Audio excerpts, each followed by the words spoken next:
Echoes of the Abandoned Line by NH 2006 2022. October 9th, 1983. My name is Peter Bauer. A few weeks ago, I completed my training as a train dispatcher with the Deutsche Bundesbahn, the state railway company in West Germany. Tomorrow, I am supposed to take over a small signal box in the Black Forest on my own.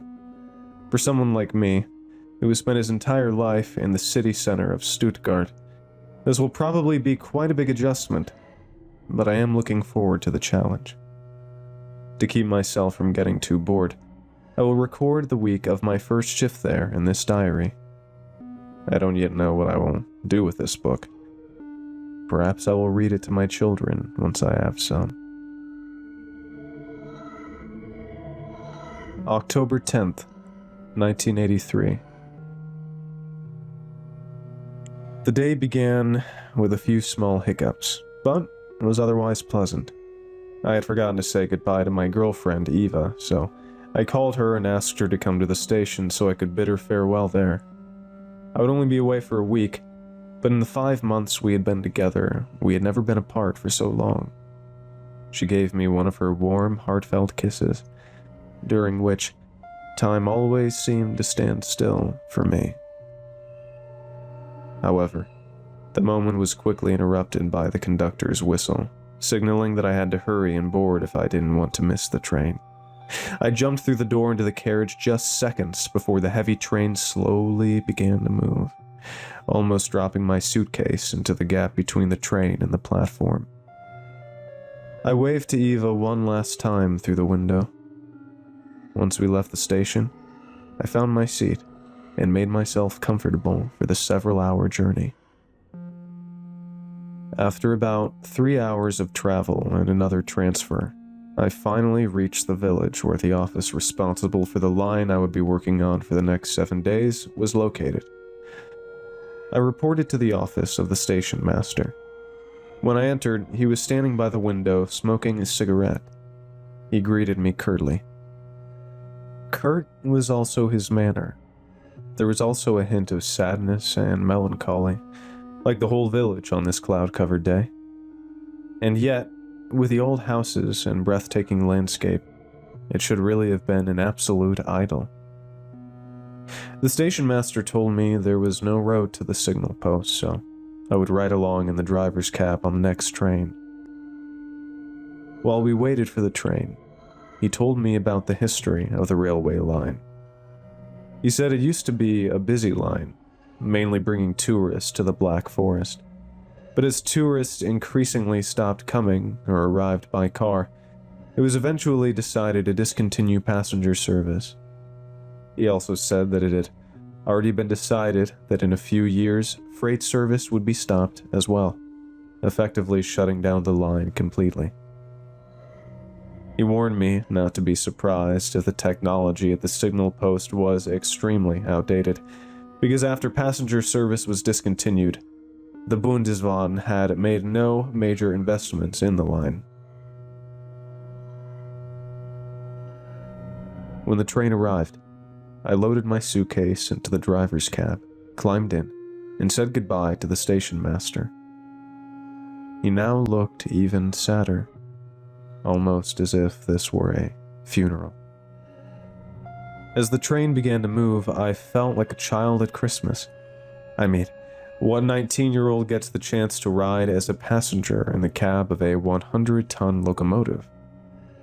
And the line itself was no less impressive. It ran along a mountainside cut into solid rock. I wondered how much effort it must have taken to build this line 85 years ago, and how unfortunate it was that it would soon be nothing but history. I was glad I had brought the Polaroid camera my father gave me for Christmas. At least I could capture this impressive feat of engineering in pictures. The driver even turned out to be an old friend of my father. They had trained together as engineers until my father was promoted, and became a respected officer at the Bundesbahn.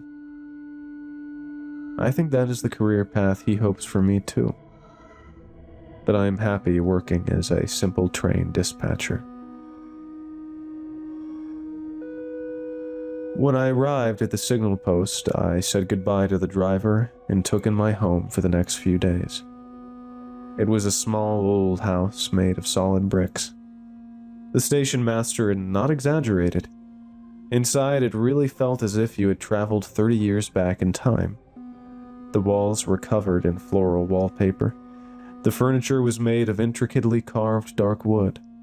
The floorboards creaked, and in the corner stood a gramophone with classical and popular music on records.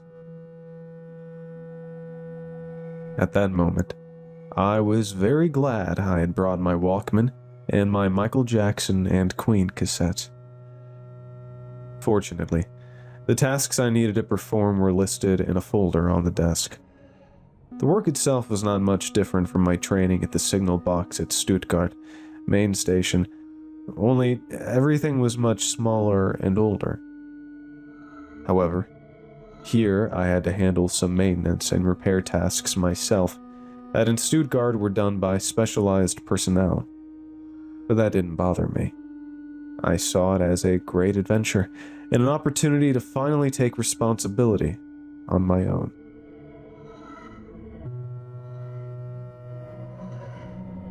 October 11th, 1983.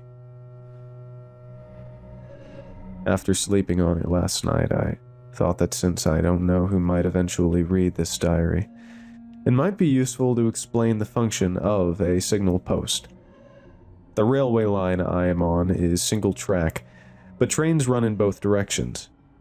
To prevent collisions, there are sections with two tracks side by side, long enough for one train to wait until the other is passed. My job is to control this from the signal box by operating the switches and signals.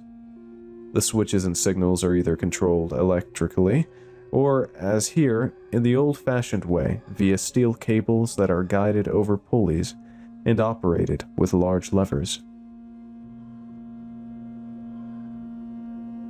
Today was fairly quiet. There were exactly 2 train encounters, each requiring about an hour of readiness. This at least gave me time to thoroughly read the handbook for my work here, and to get to know the area a little. Though there isn't really much to explore. Besides my building and the annex housing the signal box, there is only a small shed, mainly used to store the gas bottles for the stove in the house. I also don't have much room to move around. Like the rest of the line, the signal post is on a mountainside, so beside the house there is a steep rock wall just a few meters away, and in front, barely a meter beyond the tracks, there is a drop-off. So, when I'm not working, I spend a lot of time with my music or this diary. Maybe I'll try to learn to cook, so I can surprise Eva with something homemade on her birthday. I hope the loneliness and boredom won't get to me too much. The only contact with the outside world is the old telephone I used to communicate with the signal box in the valley. It's one of those old phones where you have to crank it briefly to generate the electricity for the call. I had only seen these in films before. Since I'm on a mountainside, I should technically have a nice view of the landscape, but because of the tall fir trees on the other side of the tracks, that's only possible at one spot where a tree has fallen. Given this remote location, I'm lucky there's even electricity and running water. Although the water is just collected rainwater, stored in a large tank behind the shed with the gas bottles. It's currently 8 p.m., and I hadn't planned to write anything more today, but something unusual happened. While taking a shower, I noticed that the water smelled quite musty, almost like decay. I suspect that a rat or bird might have drowned in the tank. I will definitely report this to the signal box in the valley tomorrow. October 12th, 1983. As I wrote yesterday, I reported the issue with the water today. When I mentioned it to the train dispatcher at the signal box in the valley, Mr. Mueller, he was silent at first. When I asked him again shortly afterward, he said that a year ago a deer had fallen into the tank. They had removed the body, but the smell had never gone away. Since the thought of showering in that water and ending up smelling like it myself doesn't really appeal to me, I've decided to skip showers for the next few days. Fortunately, my drinking water comes from bottles that are transported by train and stored in the small pantry. It's currently 9:30 in the evening. I chopped some wood near the cabin to make a fire in the old stove. On the stove, I have a bean stew I made. Considering I've never cooked before, it turned out really well. I hope Eva will think the same when I make it for her. While I was outside, I noticed the incredible darkness. For people who live in the countryside, this might not be remarkable, but for a city kid like me, it is. I don't remember the last time I could see the stars so clearly. On my journey here, the driver told me that the signal post is extremely unpopular, and that staff often rotate. I can't understand that. How could anyone not want to be in such a beautiful place, right in the middle of nature? I plan to work here as long as I can. As I said, I love this place, and I don't know what it would take to make me want to leave.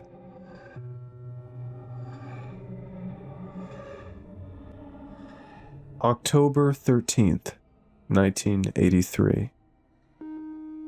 Today was a really interesting day. One of the locomotives suffered an engine failure while waiting on one of the 2 tracks I'm responsible for. I reported the situation to Mr. Mueller over the phone, and he promised to send a locomotive to tow the stalled train. I invited the driver of the stranded train to come into my house for a while, as I've been looking forward to having someone to talk to after all this time alone, but he refused. And even more, he wouldn't leave his locomotive. Only when the other locomotive arrived did he get out, hook it up to the front of his train, and do so at a speed I had never seen before. Then he jumped onto the front locomotive without saying goodbye, and before I knew it, both trains were gone again. Now, about 4 hours later, I'm still sitting in front of my warm stove, feeling quite bewildered. I've encountered some strange people in the city before, but I've never seen anything like this. Who knows, maybe people in this region are just like that. They do say that people in rural areas tend to be a bit drier and more reserved.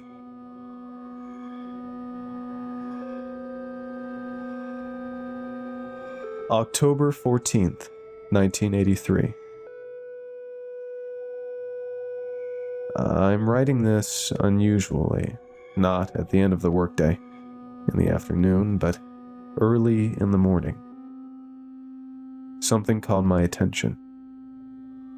Mr. Mueller said that the smell of decay comes from a deer that once fell into the tank.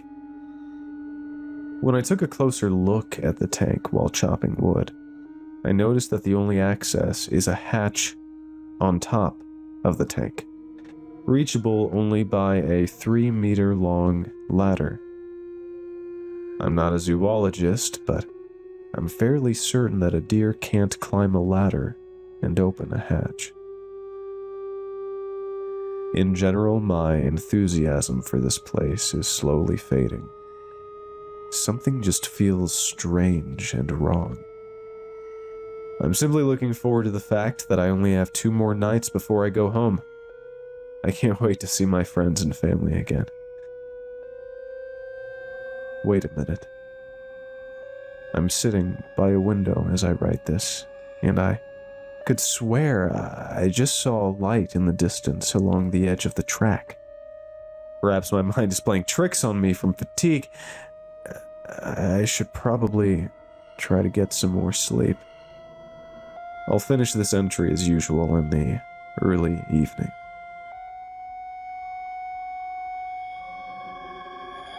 It's now 7:30 in the evening, and I've calmed down a bit.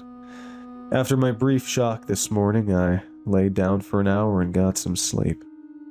And honestly, I don't know what I was thinking. It was probably just an illusion, a product of the mix of sleep deprivation and loneliness. That's the only logical explanation. I should probably remove that part from the diary. I wouldn't want whoever finds this book to think I'm crazy. Anyway, for the part of my day that wasn't just a figment of my imagination, clouds rolled in and the temperature dropped from 14 degrees centigrade to 5 degrees centigrade, with a light wind. Quite unusual for this time of year. In addition to my usual duties, I had to climb one of the 4 7-meter-high signal masts today to replace a faulty lamp. Not only did my mild fear of heights make my knees weak, but also the knowledge that if I fell, it would likely take hours for the driver of the next train to find me, seriously injured on the ground. In short, I was incredibly relieved when I made it back to the ground safely and uninjured.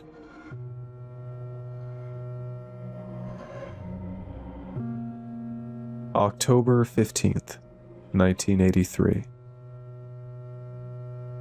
It's currently 3:14 a.m. and something remarkable just caught my attention. A train with several passenger cars raced past my window, its loud clattering waking me up. Not only that, as I mentioned, passenger service on this line had been discontinued for years, but generally no trains run here at night. I suspect it might have been a special train transporting new cars. It's now noon. I'm on my lunch break, and I couldn't help but write this down as it won't leave my mind. The day began with a series of unusual events. First, my axe, which I normally use to chop wood, had disappeared. In addition, the smell of decay had grown so strong that you can now smell it just standing next to the tank. I had initially planned to open the hatch to see what was causing it, but since it said, "Authorized personnel only," I didn't dare. After all, I'm still on probation, and don't want to draw negative attention, especially because it could seriously damage my father's reputation. Things got really strange when I mentioned the special train from last night to Mr. Mueller during a work-related phone call. He said that no train had been on the line at that time. By now, I'm certain something is wrong here. I just want to go home to my loved ones, and I don't want to return to this place ever again. Maybe I'll go to my father when I'm back and tell him I'm going to study economics, as he wishes. He would pay for everything, and I could even attend the same university as Eva. Even if not, I would do anything to get away from here. I don't know why, but it feels as though something deeply evil inhabits this place, even if I can't exactly describe it. It's now about 7 p.m., and there have been more events I can't logically explain.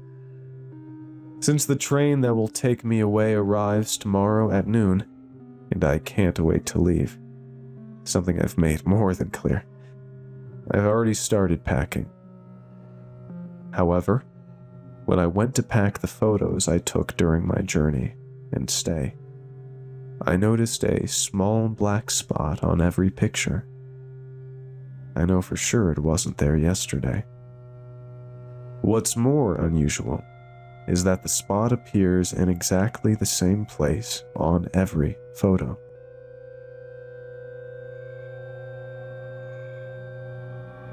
At least I can tell myself that I only have one more night and a few hours to endure before I'm on a train back to Stuttgart to my friends my family, and Eva. I will now lie down, try to get some sleep, and ignore all the strange events as best as I can. I will probably write tomorrow's diary entry either on the train or at home. October 16th, 1983. It must be around 6 p.m. now. Contrary to all expectations, I'm not writing this entry at home or on my way there, but I'm still at the signal post. I am still very shaken, but I'll try to recount the day as chronologically and in as much detail as possible. It all started again at 3:14 a.m., just like yesterday. I was awakened at that time by the ominous train. The difference this time was that it stopped at the signal in front of the post. I couldn't resist my curiosity and went outside to take a closer look. Had I known what this decision would trigger, I would have simply gone back to bed and hoped to sleep normally. As I left the house and approached the train, I noticed it was far from new. The cars were small, wooden, and painted green. The rear door of the last car was open. I briefly thought about boarding, but given the bizarre situation, that would have been madness. As I walked along the train, I noticed it was completely empty, yet still lit, which made no sense since the lights are always off during empty runs. But that was not the strangest part. These types of cars were from around the turn of the century, and had already been retired in the 1950s. Equally wrong was the smoke rising from the front of the train. I knew it came from a steam locomotive. Since 1977, steam engines no longer run in West Germany. When I took my eyes off the smoke, I froze in terror. In the distance stood someone in an old conductor's uniform. Yet there was something strange about this person. Stranger even than the fact that neither this person nor this entire train should exist here. It was as if I could clearly recognize the conductor's outline, but all texture was absent. I can't put it into words. Whatever I saw was something the limited human mind cannot process. I stood frozen, staring at this entity, trying to comprehend it. This state lasted several minutes. Then the silhouette climbed into the train, which slowly and quietly began to move. But something about it was wrong, just as wrong as this creature. At the time, I didn't know what it was, but now I realize. As a child, I had seen the last steam locomotives with my father at the station, and they were loud, especially when starting on a slope like this one. The train made a sound, but it was more like an echo from a past time. I then stood at that spot for at least 10 more minutes, staring blankly into the air, completely overwhelmed by what I had seen. Once I collected myself, I went back to bed and tried to sleep, trying to forget this absurdity. But in reality, I didn't close an eye, and I certainly wouldn't have if I had known what was still to come. At 6 a.m., my alarm woke me. I was tense and drenched in sweat. I felt as though someone was watching me, and I could swear that for a split second, I saw someone, or something, standing in my doorway. But that didn't matter at that moment because I had made it. In half an hour, the train would come to pick me up. Not wanting to spend a second longer at this damn place, I quickly threw on my jacket, grabbed my suitcase, and sat on the bench by the front door to wait. I waited half an hour, 3/4 of an hour, and then an hour. Nothing. No train came. When it became clear that this was no normal delay, I went back inside to call Mr. Mueller. But when I picked up the phone, the line was dead. Under normal circumstances, I would have assumed a lightning strike or a fallen tree had damaged the line, but considering everything else that has happened, that can't be a coincidence. Being forced to wait, I prepared some food. My new plan was to wait for the train that passes the signal post daily at 3 p.m. and stop it using the signal flag I have. While waiting, I noticed that the black spots in my photos were getting larger. Upon closer inspection, I realized they weren't just spots. They were burn marks. It goes without saying that it makes absolutely no sense. And a Polaroid photo cannot slowly burn by itself. The feeling of being watched has intensified throughout the day. When I blink or turn my head quickly, I feel like I see shadows in my peripheral vision. The sensation of being observed has grown even stronger. About 10 minutes before the train was supposed to arrive, I stood at the edge of the track with my suitcase and a flag. But neither this train nor any other passed by. Now I've been sitting here 4 hours, confused and cut off from the rest of the world. I'm not sure what to do next. I can't just stay here and wait until either my supplies run out or whatever I saw last night comes for me. I should probably try to sleep now. The sun is beginning to set outside. But it's frustrating to know that I should actually be at home, lying in my own bed. October 17th, 1983.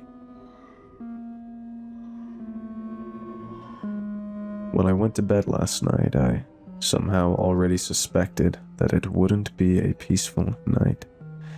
But what I've experienced in the past few hours is something I wouldn't wish on my worst enemy. It all began, as in the past 2 nights, with the ominous train appearing precisely at 3:14 a.m. Just the thought of seeing it again from last night made my knees weak. Like a small child, I pulled the blanket over my face, squeezed my eyes shut, and simply hoped it would be over quickly. I only managed to fall asleep again once the light from the train, streaming through the windows into my room, disappeared. After a while, however, I was awakened in a horrifying way. Suddenly, I couldn't breathe and panicked enormously. I opened my eyes and saw the shadowy figure from last night standing in the doorway, watching me.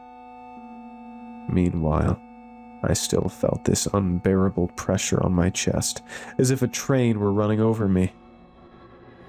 I tried desperately to fight it and get air, but it was futile. My field of vision shrank bit by bit, and my strength ebbed away.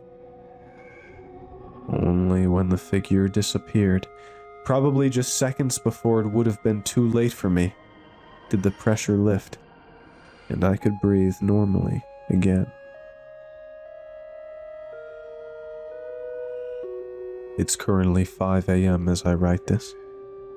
The incident probably happened about half an hour ago. For me, it's now clear that I must take the initiative because I don't know if I could survive another night at this cursed place. I've packed a backpack with some water, food, and a flashlight with spare batteries, and I will leave at sunrise, walking along the tracks down to the village in the valley. According to my clocks, it is now 8 a.m., at least by my reckoning. What I am experiencing now is the greatest anomaly yet. As usual, the moon set around 6 a.m., but the sun did not rise. Yes, you heard that right. The damned sun is gone. Just a week ago, I would have laughed at anyone who told me about paranormal events, and now I find myself trapped in a horror film. I will have breakfast once more, even though I truly have no appetite and my stomach aches from all the stress. Even though I feel deeply uneasy, I will set out in the darkness after eating. According to the railway map at the signal post, it should be about 20 kilometers to the station in the valley. By my calculations, it should take roughly 6 to 8 hours. I will leave the diary at the signal post.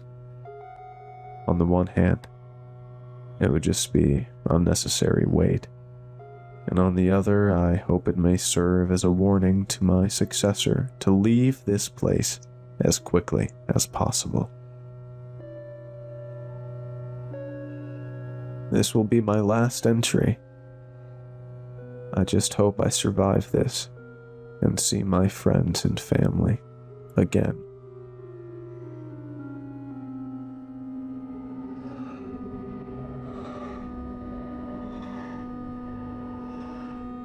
October 18th, 1983. Whoever you are that comes across this book, you'll probably be surprised that my story continues here. It's no different for me. I was certain I would be either home or dead by now. Yet I've spent the last hours going through hell. It should now be October 18th, at least according to my watch, because I'm not sure the laws of time and space as known to humanity even apply to this place. But I'll try to start from the beginning. When I left the house, the extreme cold immediately struck me. 0 degrees centigrade according to the thermometer by the door, and the strong wind. Moving away from the house, I noticed an absolute silence, aside from the wind. In the past few days, even for brief moments outside, I had constantly heard something. Birds, the trampling of a deer or a hare. Now, however, the landscape felt completely dead, like it had been abandoned. It was terrifying to walk alone in the dark through scenery that had amazed me just days ago, but now seemed threatening and alien. Since my only light came from the small flashlight, and the track slopes downward, it was hard to keep footing on the coarse gravel. Especially because I was trying to move as fast as possible despite the long distance. Logically, it would have been wiser to conserve my energy, but at that moment, I was driven only by my most primal animal instincts. I've never been particularly athletic, so it wasn't long before I needed a short break. I sat on a tree stump at the edge of the track, drank some water, and ate one of the sandwiches I had packed. This cycle repeated 3 more times before I noticed something. The landscape didn't just feel alien because of the missing sun. It was genuinely different from what I saw when I arrived. And it repeated. Every time I sat on the same tree stump. I didn't have time to think about it though, because even while standing still, I heard the sound of footsteps on gravel. At first, I froze in fear, but then I realized I definitely did not want to be here when whatever was making those noises arrived. I stood up and ran as fast as I could. Checking my watch, I saw I had already been walking for 12 hours, since the landscape kept repeating. The 8 hours I had calculated were meaningless anyway, but it was the last straw I clung to. As exhaustion returned, I threw off my backpack with the food and water to lighten the load. Throughout this, I forced myself not to look back. God, I didn't want to see it. I didn't want to see the manifestation of hell that had probably been following me. The longer I ran, the harder it became to stay on my feet. Along with my dwindling stamina, my legs began to ache. Running on the gravel was difficult, and my ankles had swollen from twisting repeatedly, making it even harder to run. Then, suddenly, I saw the signal post in the distance. At that moment, I wasn't sure what to feel. On one hand, I was relieved to have a place of refuge.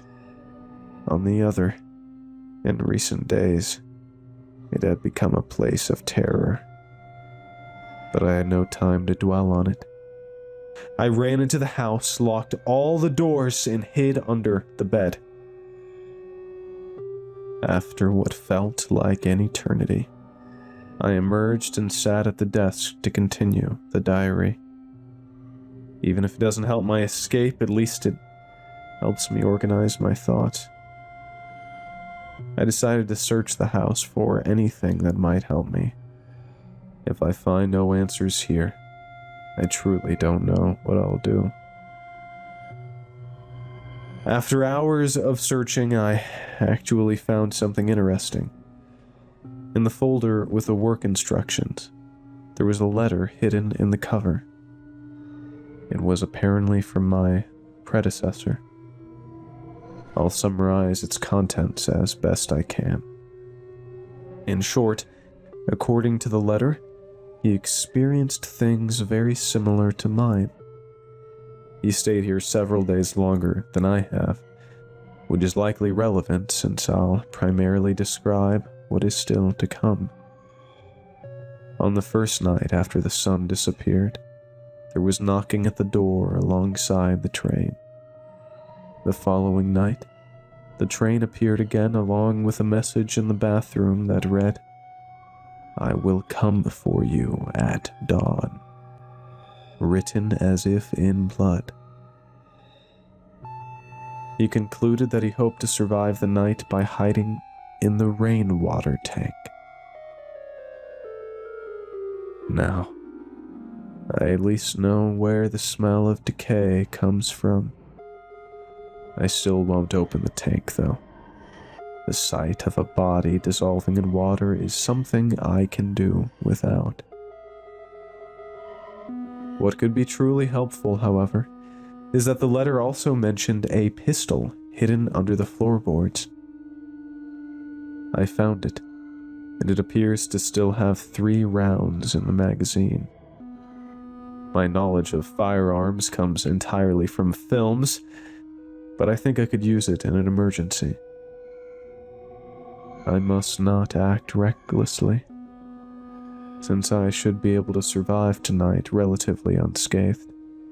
I'll sleep on it one more night and consider my next move.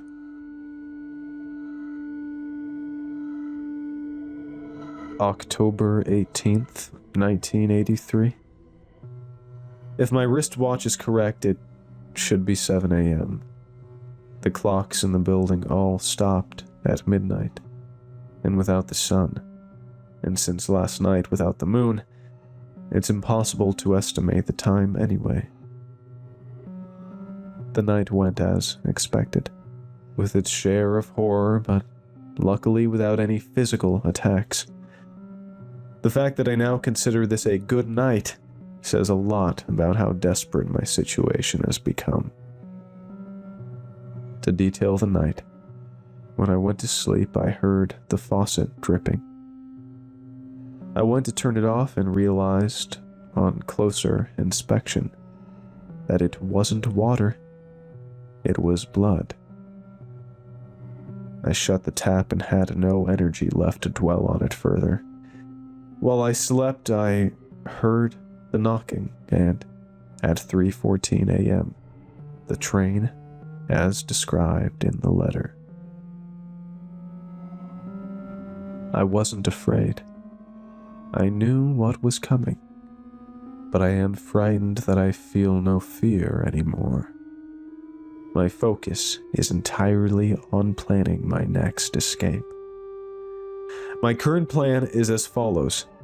Under no circumstances will I end up like my predecessor. I've decided to use at most 2 of the 3 bullets against the attacker, reserving the 3rd as a last resort to at least end my life myself, if necessary. Since I will most likely not see the next morning, I wanted to take care of a few things first. In the freezer, there is a frozen chicken which I will cook for myself at midday. If tonight's meal is my last, I want it to at least be a proper meal as far as my limited cooking skills allow. I don't know where to begin, but this place seems determined to kill me even while I cook. When I went to put the chicken in the oven earlier, I noticed the gas bottle was empty, so I went to the shed to get a new one. Holding the pistol made me feel relatively safe leaving the house. But once in the shed, the door suddenly slammed shut behind me and locked itself. Seconds later, all the valves on the gas bottles opened. My vision blurred and I lost my balance, and that was fine with me. I had resigned myself to my fate and was ready to accept the end, closing my eyes. Then it came back. Fear, like I've never felt before, and my primal instinct to survive surged. Adrenaline coursed through my veins, and I threw my full weight against the door. But it was in vain. The shed may have been over 50 years old, but the door was new and made of steel. The small window was no alternative. It was barred. So I used my only tool and broke the lock. I ran from the shed and took a deep breath.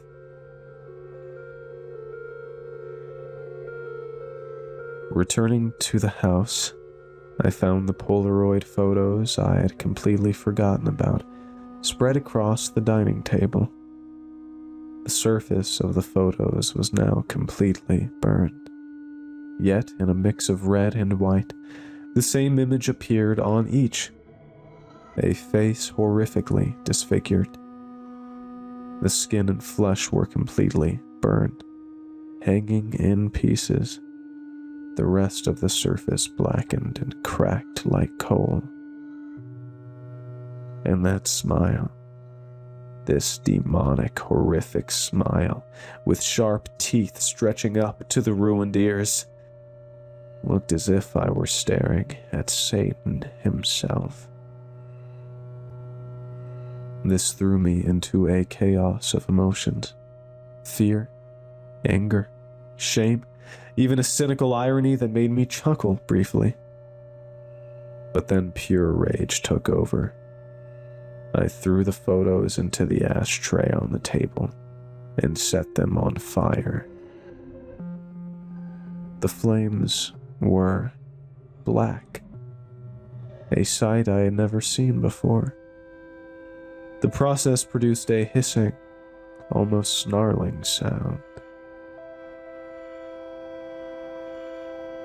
Once I collected myself, I would describe my emotional state as a mix of my original fear from the past days and a pure survival instinct. I found another gas bottle in the shed that was full enough to cook the chicken. After eating, I will continue this entry.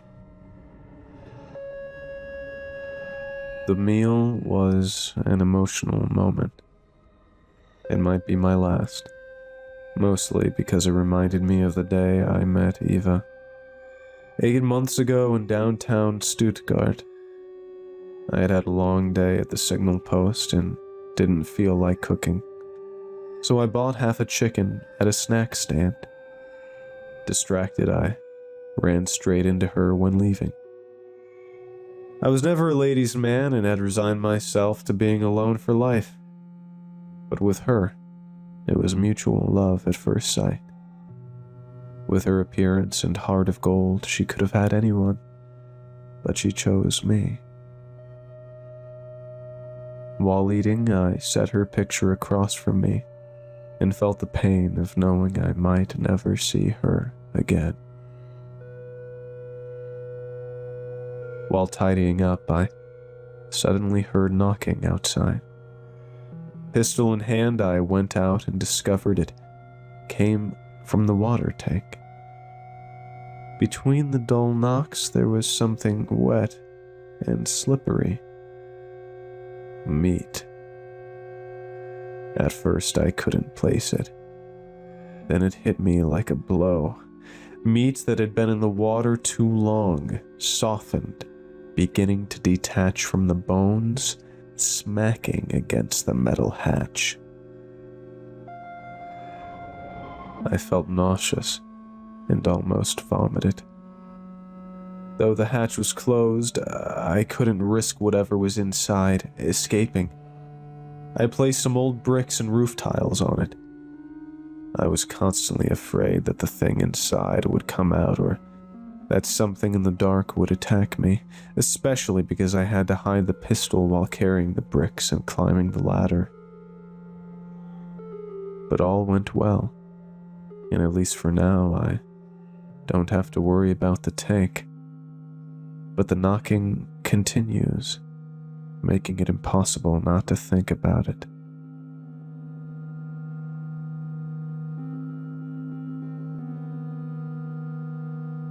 By 4 p.m., my wristwatch stopped. I have no way to tell the time now.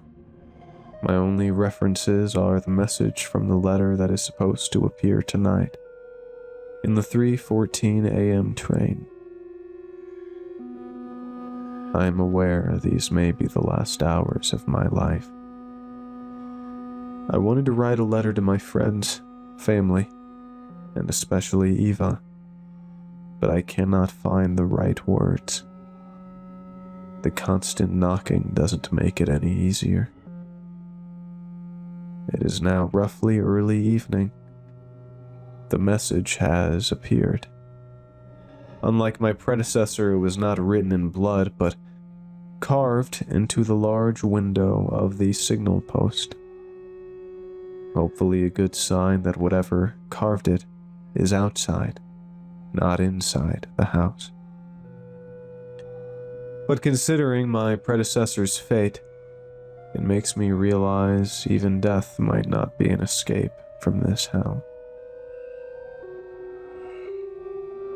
I've sat thinking for hours. I realize that if the creature catches me, I won't die, but it will be worse. I could never leave this place and its torment behind. I realized I want to live and be happy with Eva. I have one final plan. The train comes every day at 3:14 a.m., and it is the only thing that definitely leaves this place. It may sound insane, but what's the alternative? Stay here and endure an endless cycle of suffering? Even if I survive the creature, it is only a matter of time until food and water run out. Until 3:14, I must make several preparations, especially finishing the diary. I will leave it hidden under the floorboards where the pistol once lay, as I know the creature doesn't know the hiding spot. I will carve a cross into the floorboards to hopefully alert the next person. To the finder of this book, don't make the same mistake I did. Leave this cursed place as quickly as possible to avoid my fate. And please, find my family and give them this diary. They will want to know what happened to me. Whatever controls this place likely knows about my plan and will try to stop me. Since deciding to take the train, events have deviated from those described in the letter. When I practiced drawing the pistol earlier, I noticed the demonic face slowly appearing in the pictures on the walls, its eyes blackening. Unsure whether I was being watched through the pictures, and certain the eyes followed me, I burned them. When the pictures went up in flames in a barrel behind the house, I heard screams, like a million people crying out in pain simultaneously. The sound was unbearable. I had to cover my ears and run back inside. Even through the door, I could smell burning sulfur and flesh. I'm not sure I will survive until 3:14. Since the incident with the pictures, nothing overtly supernatural has happened, but a dense fog has risen. In the light I saw on my first night appears again in the distance. In a surreal way, this horror gives me hope. If the presence tries to stop me from taking the train, maybe it really is my way out. I just need to survive the next few hours. If the train is not a way out, or I don't make it, I should write a final message to my parents and Eva. I don't feel ready, but will I ever be? The fog has already started creeping into the building through cracks in the old doors and windows. When I tried to block them with towels, I felt it was icy cold. 6.66 degrees centigrade, according to the thermometer. It's a moment I've delayed for too long, but I must now face it. These are my personal messages to my parents and Eva. I ask the finder of this book to please give this page to them. Mom, thank you for always being there for me, convincing me to follow my dreams, and keeping our family together my whole life. Dad, I hope you aren't angry with me for not following the path you wanted for me. I hope you don't blame my career choices for my fate. Neither of us could have known it would end like this. I wish we hadn't argued so often in the past years and had more moments like when you took me and my friends camping at the lake for my 8th birthday. Eva, where do I even start? Thank you simply for existing. You are the kind of person I had already lost hope even existed. You have been the greatest blessing in my life. If I don't come back, don't mourn me. I want you to be happy And someone like you will find someone better than me anyway. I hope you can. I just heard a faint whistling, so the train is almost here. I must hide the book and prepare. Oh no. I hear footsteps at the back door. Someone is hammering. The train is here. I'm going to do this. I will hide the book and run for the train as fast as I can. Please don't worry about me. If necessary, I still have 2 bullets. One for the thing. One for me. My best friend's name was Mr. Pallywag, by Crossing On Over. And before we read tonight's story, I wanted to tell you that the author of this story has just come out with his first book called Crossing On Over. It's a collection of his horror stories, such as Has Anyone Heard of the Crossing Hour, which you may have heard on this channel, and many others. He is an incredibly talented and chilling horror author, and I have a very good feeling that if you pick up his book, you're going to be spending many a night tucked under some cozy covers reading a chilling tale. And you can find the link to the book in the description below. Now, without further ado, here is tonight's story by Crossing On Over.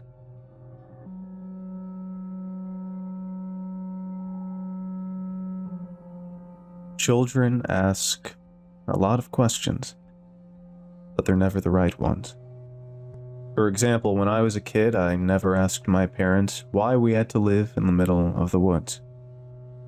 I never asked why our neighbors lived so far away, or why none of them had children. And I never asked why we had to turn off all the lights before sundown.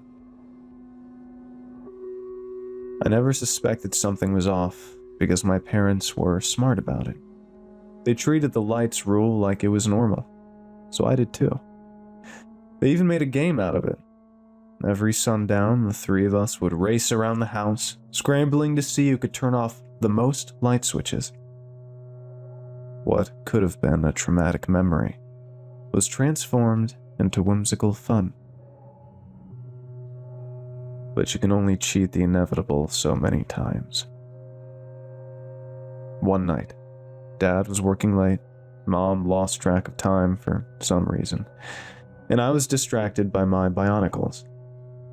The setting sun didn't cross my mind until Dad burst through the front door in a panic.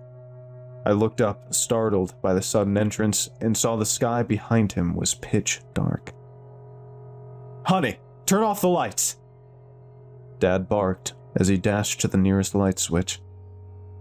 My parents scrambled through the house in a panic, but I stayed calm.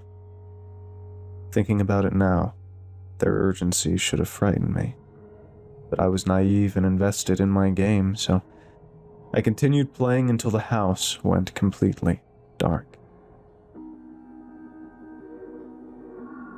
Reluctantly accepting that it was time for bed, I gathered up my Lego warriors and put them where they wouldn't get stepped on. Once all of them were safely accounted for, I looked out a nearby window and noticed twin lights staring out of the trees. At first, I was scared, but as my eyes adjusted to the dark, I realized it was just some critter out for an evening stroll. I knew that animals roamed the woods at night, but I'd never seen one get that close to the house before. Overcome by childish excitement, I waved hello to it. It waved back. "Carson?" Dad hissed, doing his best to stay quiet. "Where you at, bud?" "Shh," I whispered back. "You'll scare it off." "What?" Dad bolted into the room, his footsteps a clumsy contrast to the stillness of the night. I looked away from the window to shush him. When I turned back, the thing was gone. "Never mind, Dad," I said with a shrug. It ran away. Dad sighed in relief and picked me up. I felt his heartbeat thunder in his chest as he checked to make sure the window was shut. "Don't worry about it," he whispered in a strained voice. "Come on, let's get to bed." Mom and Dad had me sleep with them for some reason, but otherwise the rest of the night was completely normal. There was no cataclysm, no punishment for breaking the rules, no ominous sense of dread lingering over the house. Life continued on normally, unaffected by the night's mistake. My parents were nervous at first, but laughed it off after a week or two. They never suspected something was off because Mr. Pallywag was smart about it. I still remember the day Mr. Pallywag introduced himself. Mom had left me to my own devices again, so I went out to the backyard and invented some game to keep myself occupied. Whatever I'd come up with must have been good because I was so absorbed in what I was doing, it took me a while to realize someone was watching me. For a while, I pretended it was my imagination, but when I couldn't ignore the feeling of eyes peering out from the woods any longer, I stopped and scowled at the trees. "Quit being weird!" I shouted, my courage bolstered by youthful ignorance. "Come on out!" In response to my demands, a large bipedal creature shuffled out from the tree line. It was covered in a shaggy coat of gray fur, and its small, dark eyes reminded me of a great white shark's. It would have been frightening if not for the pork pie hat lightly perched on top of its head. Between the hat and its spotless white gloves, it looked more like a cartoon character come to life than an animal. "Hello," the creature said with a shy, friendly wave. "Do you live here?" "Uh-huh." "Oh, good. I'm your neighbor, Mr. Pallywag. Sorry it took so long for me to introduce myself. What's your name?" "Carson." "It's a pleasure to meet you, Carson. Are your parents home?" "Mom is, so you should stay back. She doesn't like it when animals get too close to the house." Mr. Pallywag frowned, which made him look even more cartoonish. I couldn't help laughing at his expression. "I don't see what's so funny," Mr. Pallywag huffed. "I'm not an animal. I'm a respectable citizen." "I'm sorry. You made a funny face, that's all." "Oh, that's not a funny face.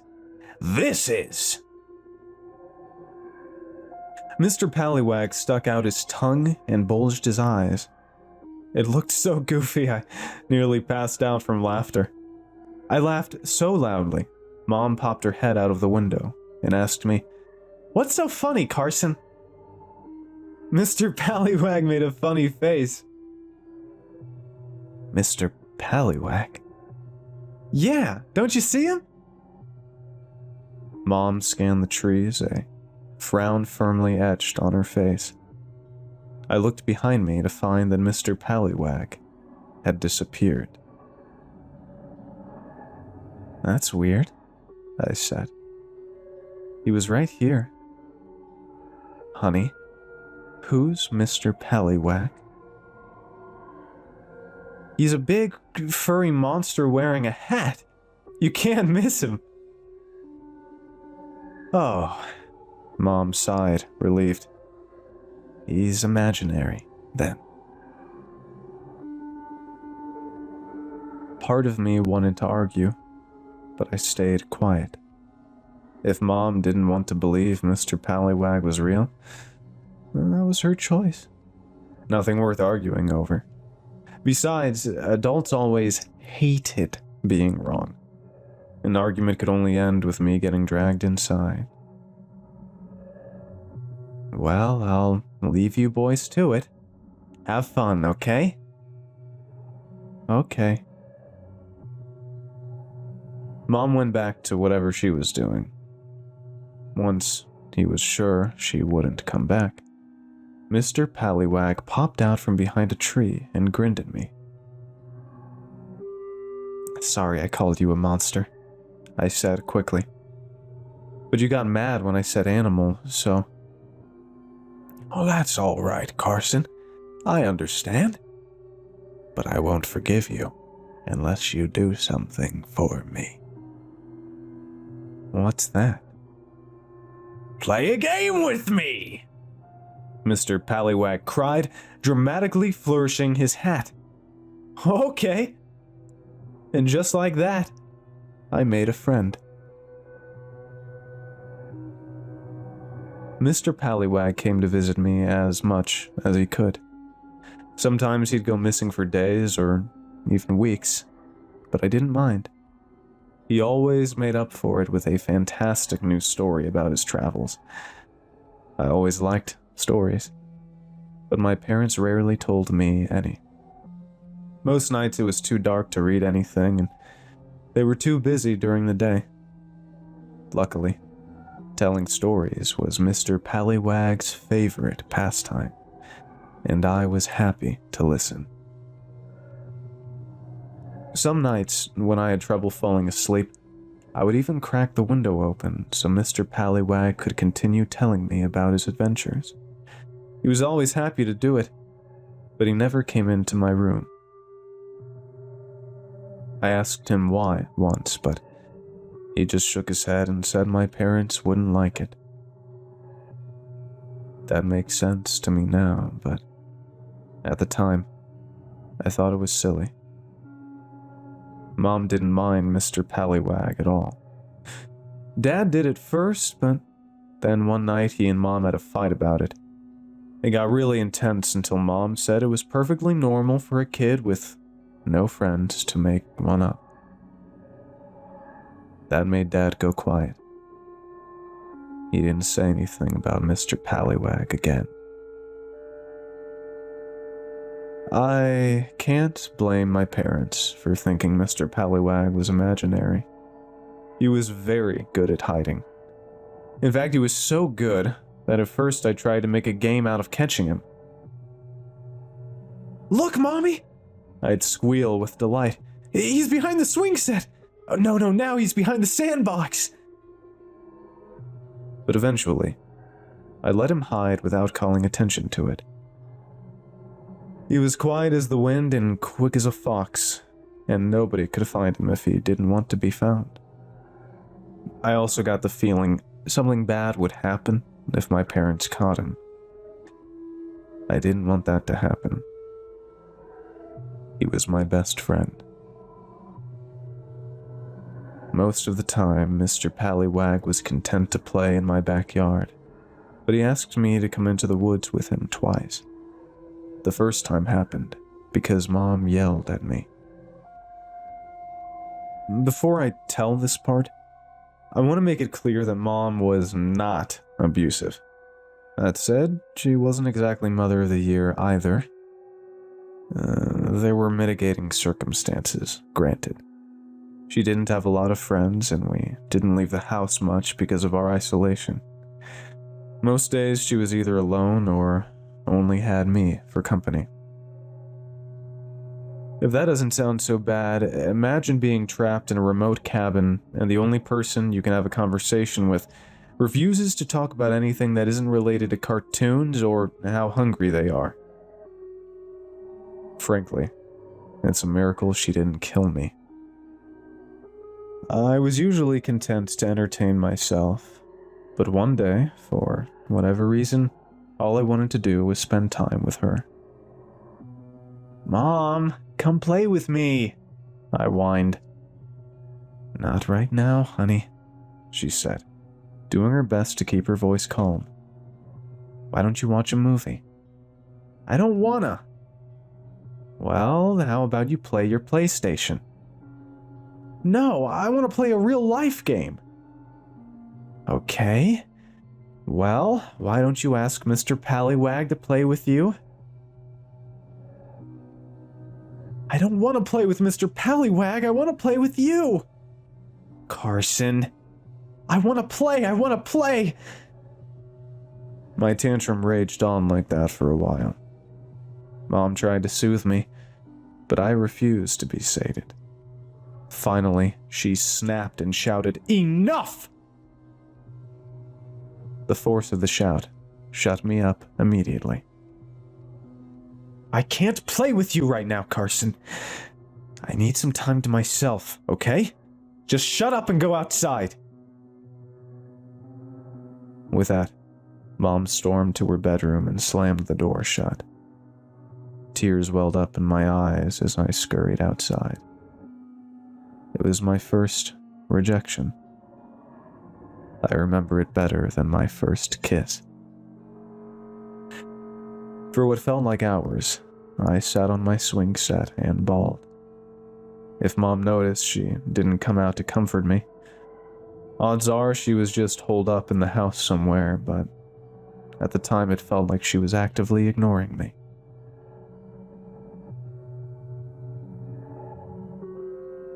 Hey, Carson! Mr. Pallywag's sudden appearance didn't surprise me.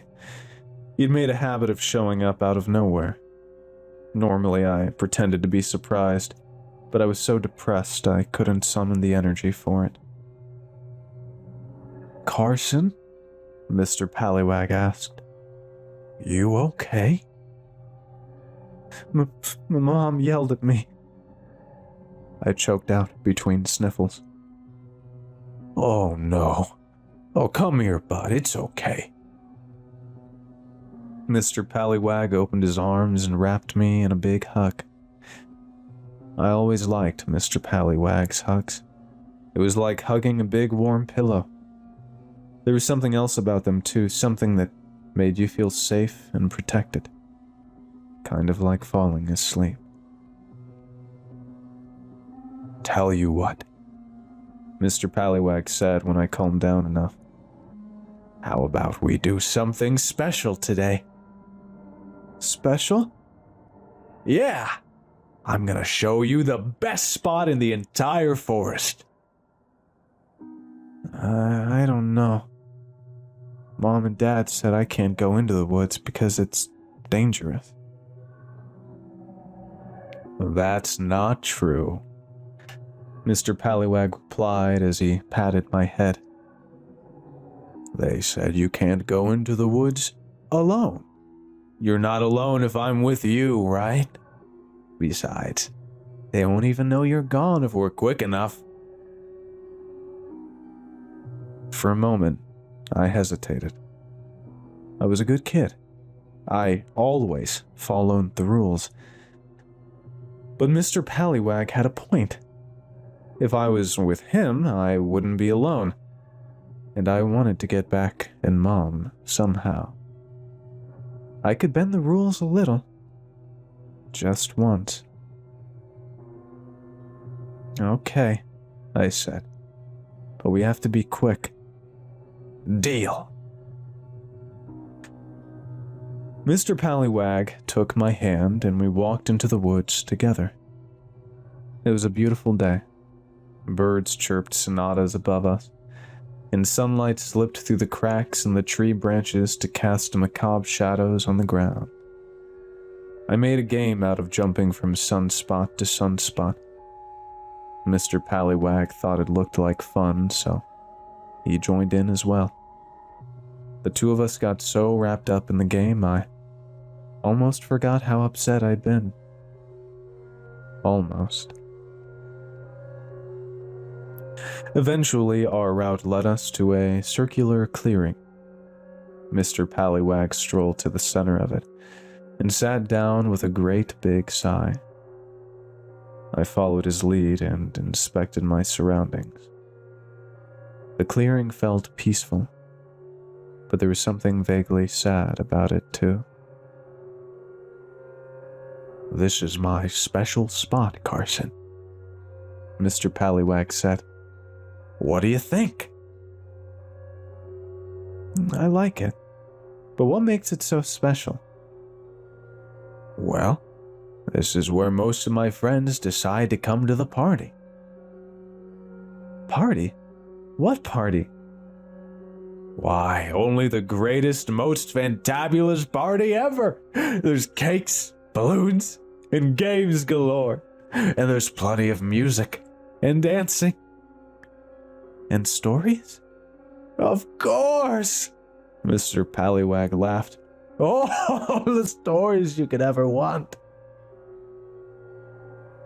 "That sounds nice," I said, trying to imagine it. "Are there other kids there?" "Oh, yes, tons of kids." "Does everyone get along?" "Of course." "And nobody's left out?" "Nope." Good. We sat in silence for a while. I didn't mind. Silences felt okay with Mr. Pallywag. Not like when Dad went quiet. That was usually a sign he was about to start lecturing me about how I didn't clean my room enough, or I was spending too much time on the television, or something. It wasn't like when Mom got quiet either. When she got quiet, it was because she was mad and didn't want us to know. It didn't work, though. I always knew. Something in the trees caught my eye. It was slowly swinging back and forth, like the pendulum in my grandma's old clock. I watched it for a while, back and forth, but couldn't figure out what it was. Part of me wanted to go take a closer look, but Mr. Pallywag squeezed my shoulder before I had the chance. "Okay, Carson," he said. "It's time to go back home now." "Oh, really? Can't we go to the party instead?" Mr. Pallywag grinned. For the first time, I noticed how large his teeth were. They weren't sharp fangs or anything, they were just large. I had a sudden urge to run away, but I ignored it. "One day," Mr. Pallywag said, taking my hand. "But not just yet." "Why not?" "You're not sad enough." I wasn't sure what Mr. Pallywag meant, but I let him lead me away from the clearing without complaint. As we entered the woods, I glanced over my shoulder, hoping to get one last look at whatever was swaying back there. No luck. It was too well hidden by the foliage. "Let's race," Mr. Pallywag said. "Last one there's a grounded swallow." Mr. Pallywag let go of my hand and sprinted into the woods. I ran after him, the swinging object forgotten. When we got back, he stopped me and knelt down to my eye level. "One quick thing before you go," Mr. Pallywag whispered. "Promise you won't tell your parents about my special place, okay?" "Why not?" "Well, it's not very special if everyone knows about it, right?" It made sense, but there was an icky feeling in my gut as I nodded and swore to keep it a secret. "Thanks, Carson. I'll see you later, okay?" I smiled and nodded again. Mr. Pallywag grinned and gave me a big hug goodbye. I hugged him back and walked into the house. When I ambled into the kitchen, I found Mom crying at the kitchen table. Mom? Carson! Mom wailed. Where were you? She didn't let me answer before she scrambled over and wrapped me in a bone-crushing hug. I'm fine, Mommy, I said, shocked. I just went into the woods with Mr. Pallywag. Carson, what have I told you about going into the woods alone? But I wasn't alone. Mr. Pallywag was... Mr. Pallywag doesn't count. You're not allowed to leave the backyard unless you're with me or Daddy. Do you understand? But... No buts. Honestly, what were you thinking? It was Mr. Pallywag's idea. He said... I don't care what he said. I was worried sick about you.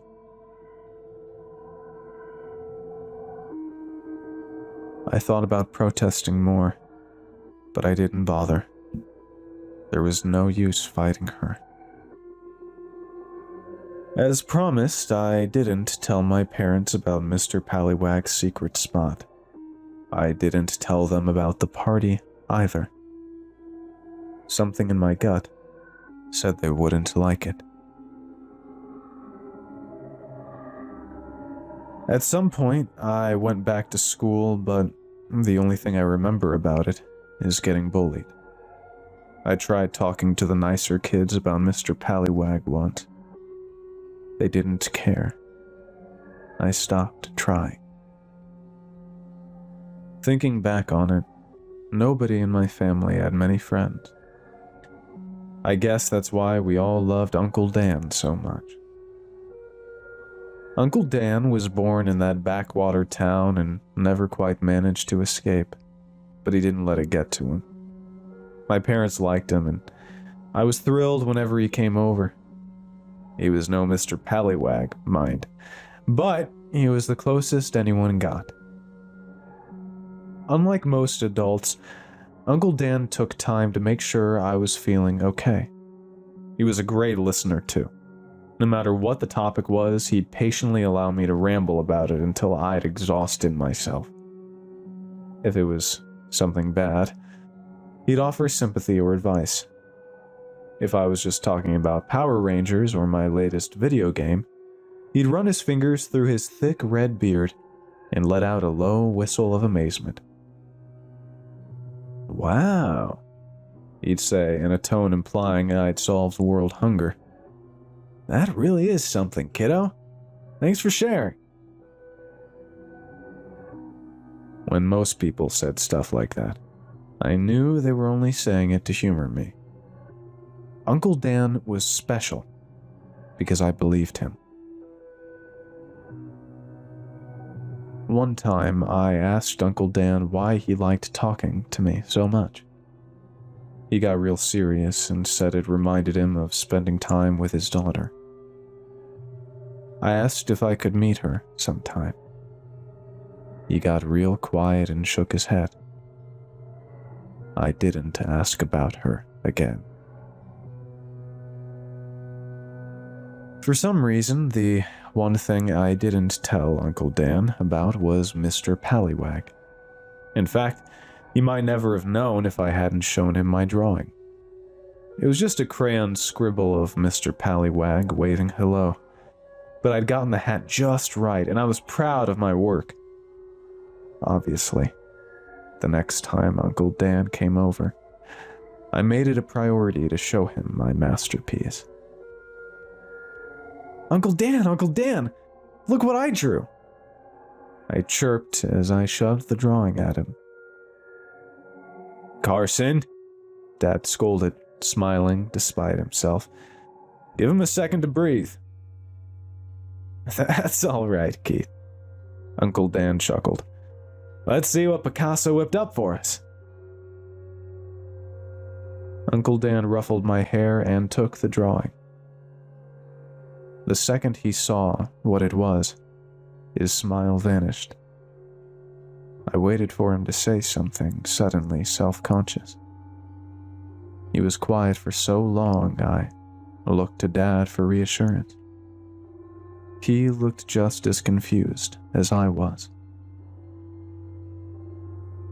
Uncle Dan? I asked. It's great, Carson. Uncle Dan replied, his hands and voice shaking. Great job. What's this fella's name? Mr. Pallywag. Uncle Dan's face went pale. That's fun, he said in a low, emotionless voice. Carson, would you excuse us for a moment? There's something I need to talk to your dad about. Okay. Unnerved, I left the room. I'd never seen an adult act like that before. I knew I shouldn't have eavesdropped, but I was so worried about Uncle Dan, I stopped by the doorway to listen in. Jesus, Dan, what's wrong? You look pale. How long has Carson been talking about this thing? I'm sorry. Mr. Pallywag, how long? Oh, right, a couple of months, I think. Months? Uncle Dan yelled. Yeah, the kid's got an imaginary friend, so what? Have you been leaving the lights on? No, of course not. Well, okay, we did once, but that was... Fuck! Mom must have walked in because I heard her ask, "What's going on? Dan, are you all right?"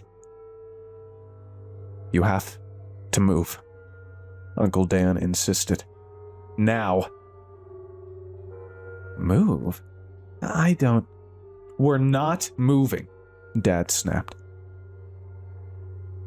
Don't give me that tough guy shit, Keith. Christ, I should have figured this would happen. Excuse me. What gives you the right to... Shut up and listen. Jenny drew that thing too. Right before...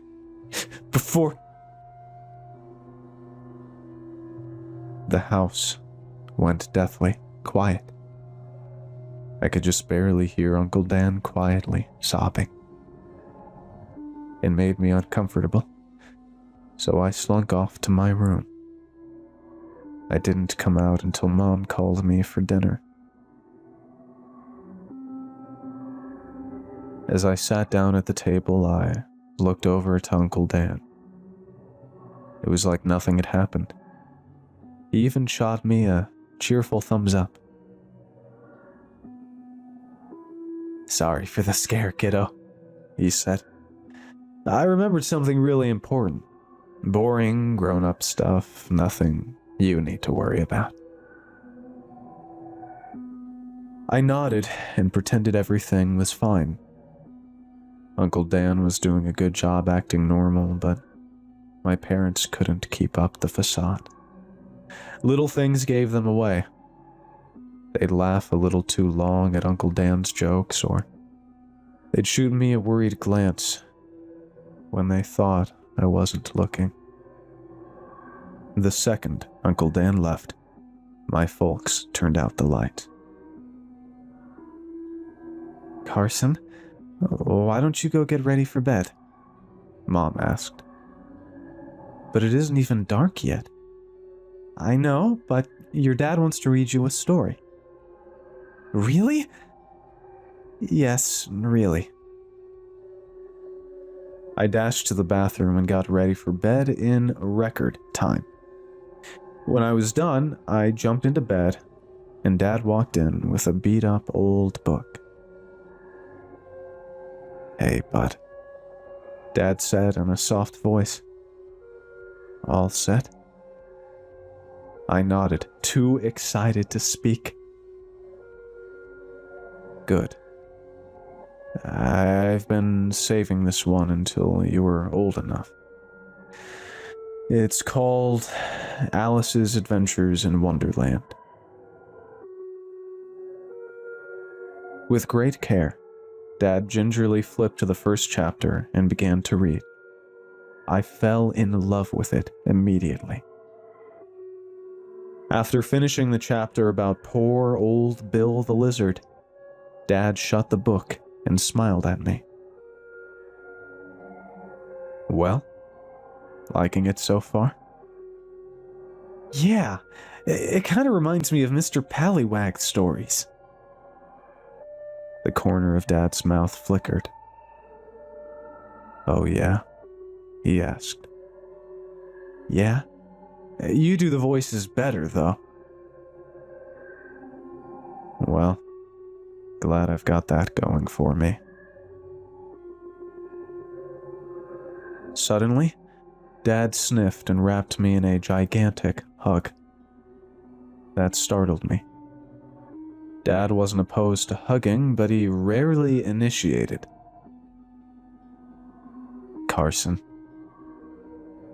you know Mom and I love you very much, right? Uh-huh. And that we only want what's best for you, right? Uh-huh. Okay. Good. I hugged him back and we sat there for a while in uncomfortable silence. It might have been my imagination, but I swear I felt a tear drop onto the back of my neck. After what felt like forever, Dad sighed, let me go, and gently punched my shoulder. Good night, kiddo, Dad said softly. Love you. Love you too, Dad. Dad smiled, turned out the light, and shut the door. I sat in bed and watched the sunset. I had a feeling something significant had happened, but I was too young to understand what it was.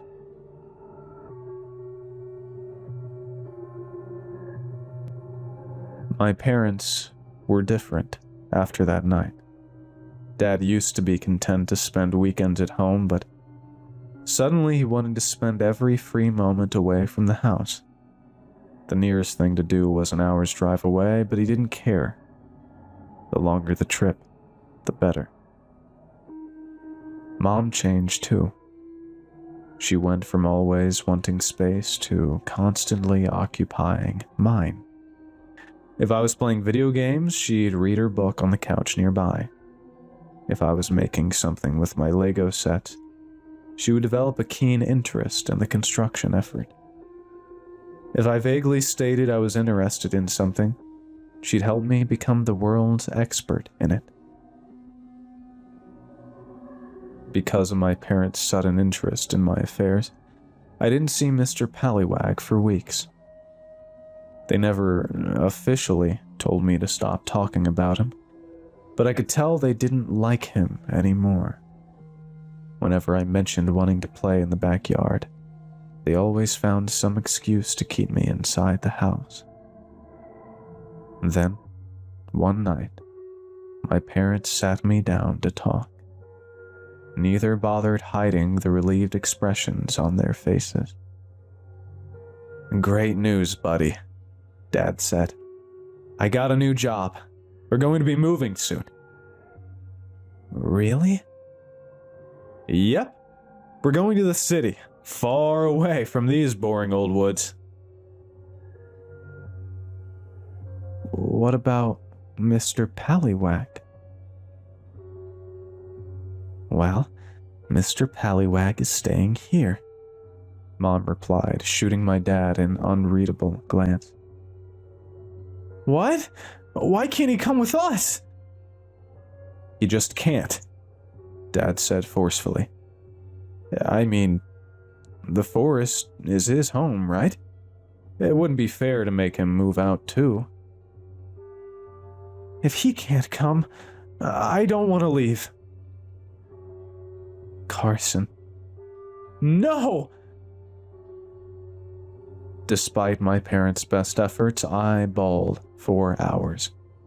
No matter what they tried, I refused to be comforted. I loved my parents, and Uncle Dan, sure, but they were family. Mr. Pallywhack was my only friend. I was inconsolable until I remembered Mr. Pallywhack's party. Somehow, my childish logic determined that the party was the solution to all my problems. If I could just figure out how to get there, everything would be all right. I wouldn't have to move. I wouldn't have to leave Mr. Pallywhack behind. I wouldn't have to feel alone. My feelings about the move didn't deter my parents' plans. Within a week, they had all of our stuff packed and ready to go.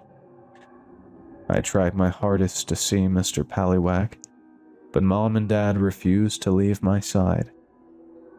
It was looking like I'd never get to go to the party.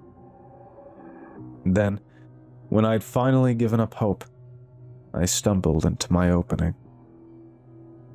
The day before the move, Dad was trying yet again to sell me on our new home. "You're going to love it, bud," he said. "There are lots of other kids in the neighborhood." I didn't reply. The phone rang. Dad ignored it. I faintly heard Mom answer it in the other room. "I bet you'll make tons of new friends," he said. "No, I won't. They'll be mean to me." "Oh, you don't know that." "Yeah, I do." "Honey?" Mom called. "It's the mill. Something about paperwork?" Dad swore under his breath and dashed out of the room. I stayed behind and scanned the room, bored. That's when I saw the unguarded back door. I knew I wouldn't get another chance.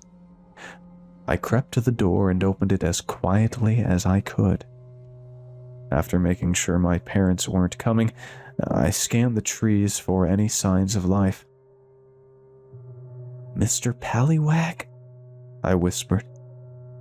"Mr. Pallywhack, are you there?" "Shh! Over here, Carson!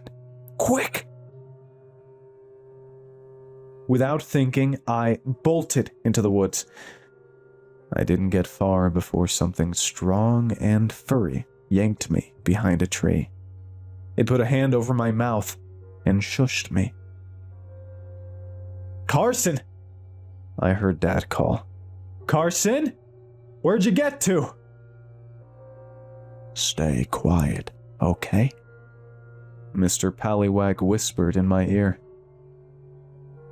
"Carson, this isn't funny. Carson!" Mr. Pallywhack placed me on his back, dropped to all fours, and dashed into the woods. I gasped and held on tightly to his neck. I'd never seen Mr. Pallywhack run that fast before. It was exhilarating. I would have enjoyed it more if Dad hadn't sounded so distraught. This next part won't make any sense unless I talk about Eli Miller. Bad timing, I know, but bear with me. I didn't know Eli very well. He was a teenager. And even if we were the same age, he wasn't the type of guy Mom would want me to hang out with. He was the resident troubled kid. Graffiti, antagonizing the police, drinking, that kind of thing. Dad always shook his head whenever he came out. I think that was his way of saying he felt sorry for him. Even though I heard a lot of stories about Eli, I only saw him in person once. Mom had dragged me along on a shopping trip to our local Dollar General, and I wasn't overly thrilled about being there. Normally, Mom insisted that I stay close to her when she was shopping. But that day she said I could browse the books by myself as long as I didn't leave the aisle. I was thrilled. It was one of my first tastes of freedom, and I capitalized on it immediately. As I browsed through the scattered copies of Animorphs and Goosebumps, Eli strolled into the aisle without a care in the world. He whistled a tuneless song, picked a magazine off the shelf, and casually flipped through it. I was so low to the ground that he didn't notice me. Something about the way Eli flipped through the magazine made me stop and watch him with juvenile fascination. After a minute or two, Eli scanned the store. When he thought nobody was watching, he casually slipped the magazine into the inner pocket of his jacket. A perfect crime. That was when he caught me staring at him. He froze, his hand still clutching his stolen loot. I knew I should have called someone over or told him off for stealing or something. Instead, I put a finger to my lips. Eli smirked, nodded at me, and walked away.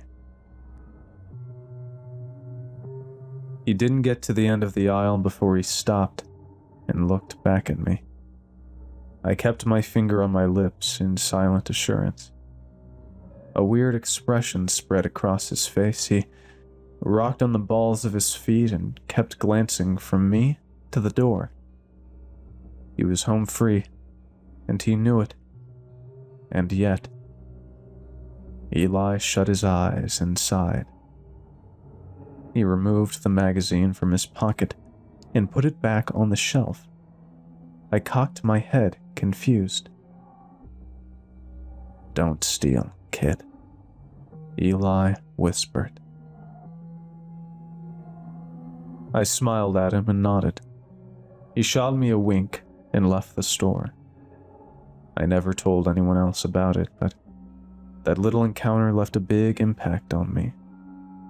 Weird as it sounds, Eli transformed into a sort of Robin Hood figure in my head. Someone who understood right and wrong in a way stuffy adults couldn't. He was a living legend. A hero, maybe. That's why I was devastated when he killed himself. I never got the full story. From what I heard, the poor kid hung himself in the woods without leaving a note. It took a week for anyone to notice he'd gone missing. It took another 2 for somebody to find him. What hurt the most was the injustice of it. In all the stories I'd heard, dying alone in the woods was a fate reserved for villains. Eli deserved better. It wasn't fair. After Eli's death, I had a recurring nightmare.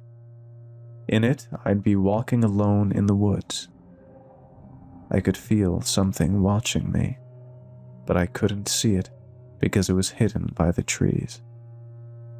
Eventually, I'd start running, but thick vines would lash around my throat and yank me off the forest floor. The vines would lift me off the ground by the neck, higher and higher, and the higher I got, the harder it was to breathe, and I would choke and choke and choke until I finally woke up, panicking and screaming. I still have that nightmare sometimes.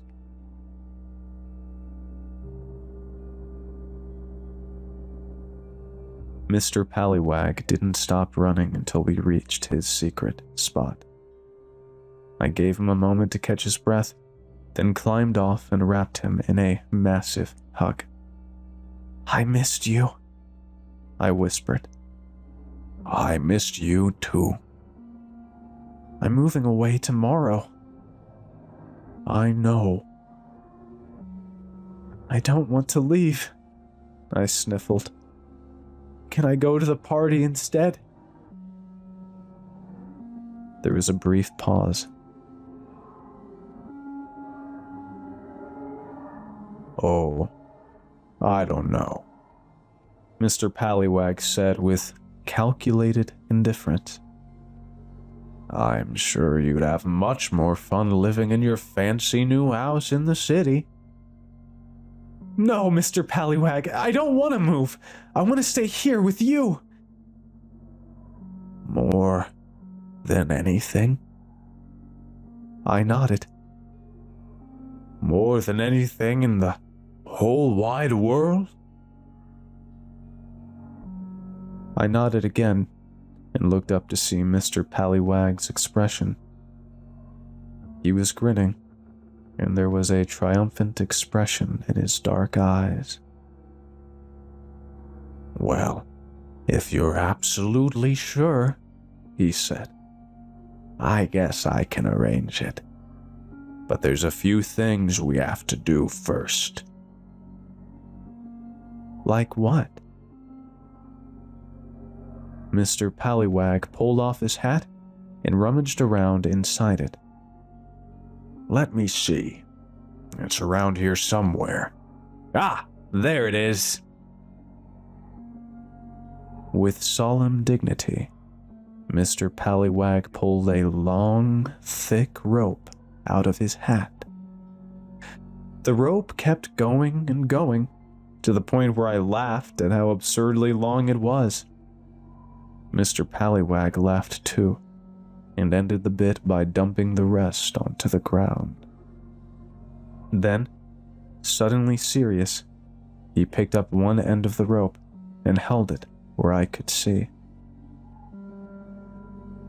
Watch carefully, Carson, he said.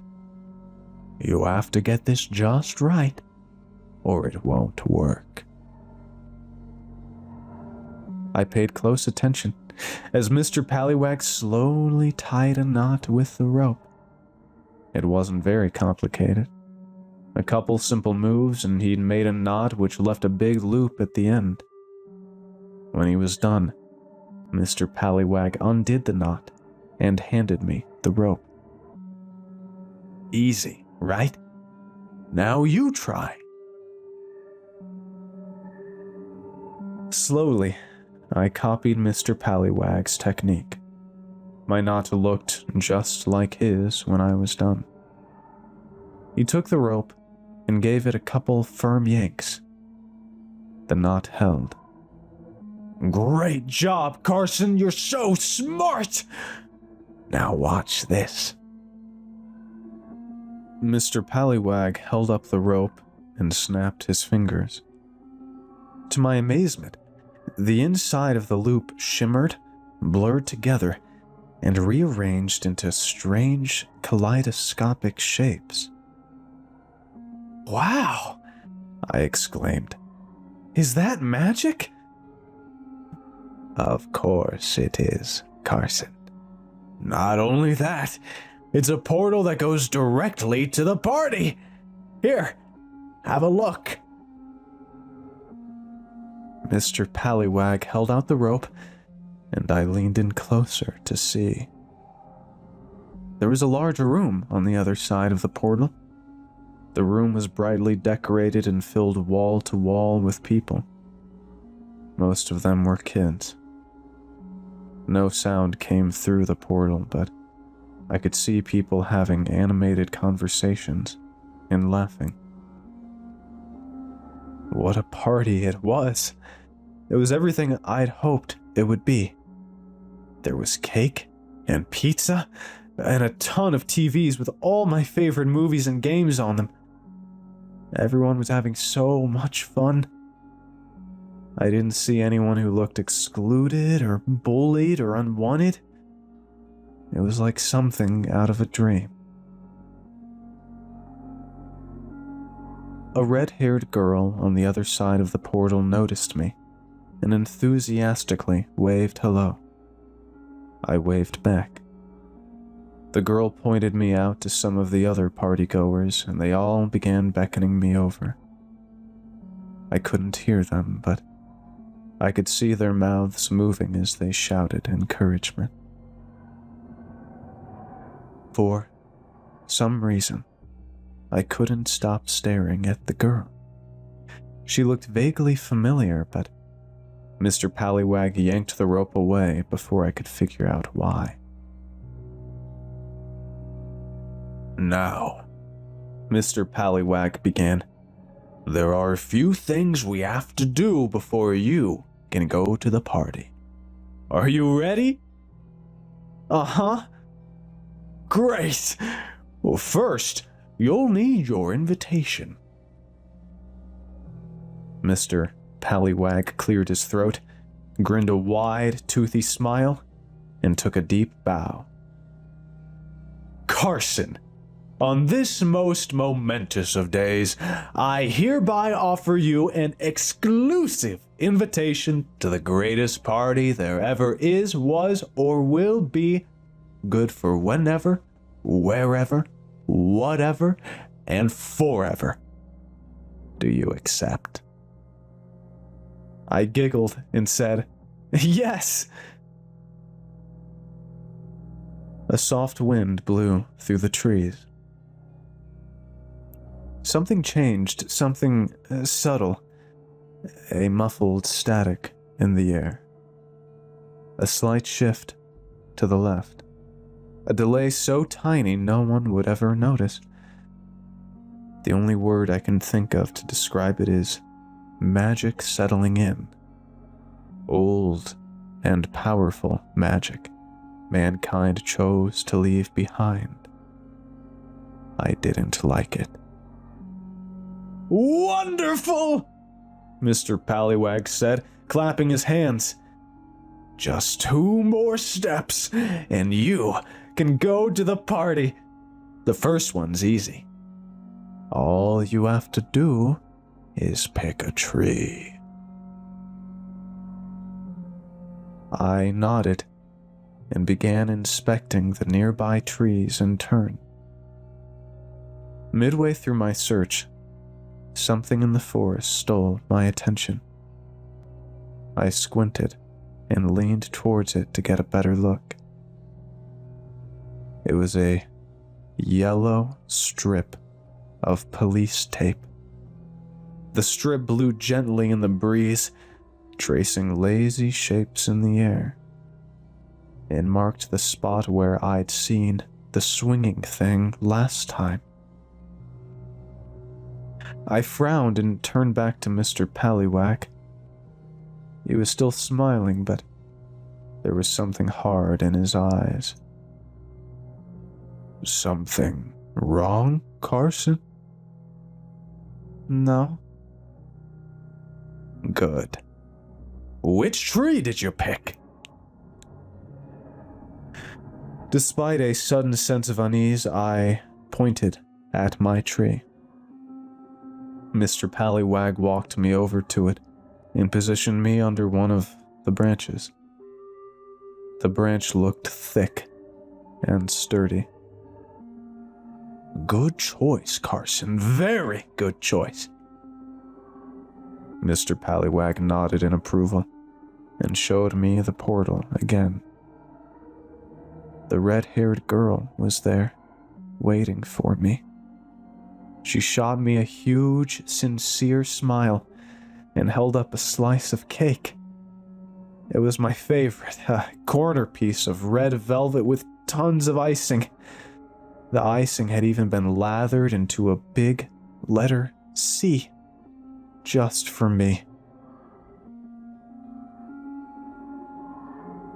"Hey, Mr. Pallywag?" I said, unable to contain my curiosity. "Who's that girl?" "Oh, that's Jenny. She's a very good friend of mine. Do you two know each other?"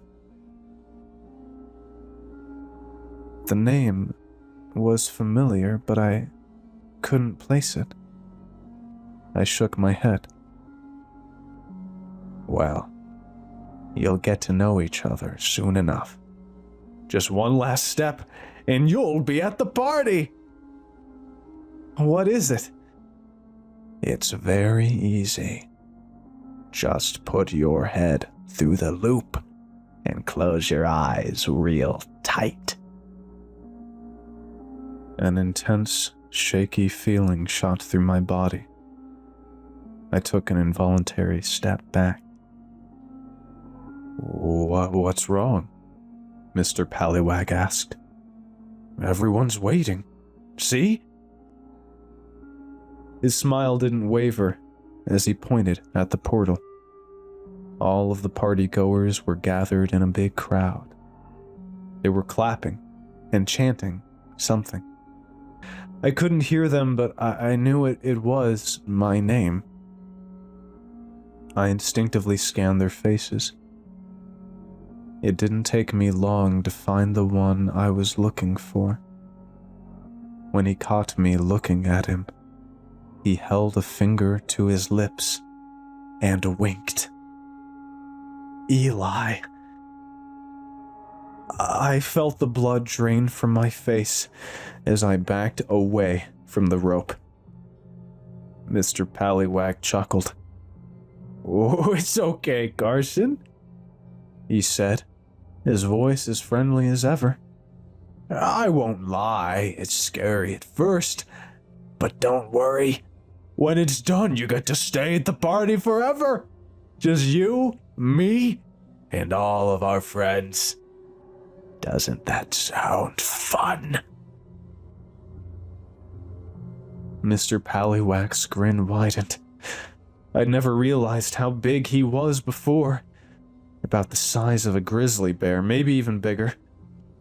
I wanted to run, but I'd seen how fast he was. There was no way I'd be able to get away from him. I thought about the night Dad read me Alice, about the long hug he gave me, and the tear rolling down my neck. With as much courage as I could muster, I shook my head. I don't want to go to the party anymore.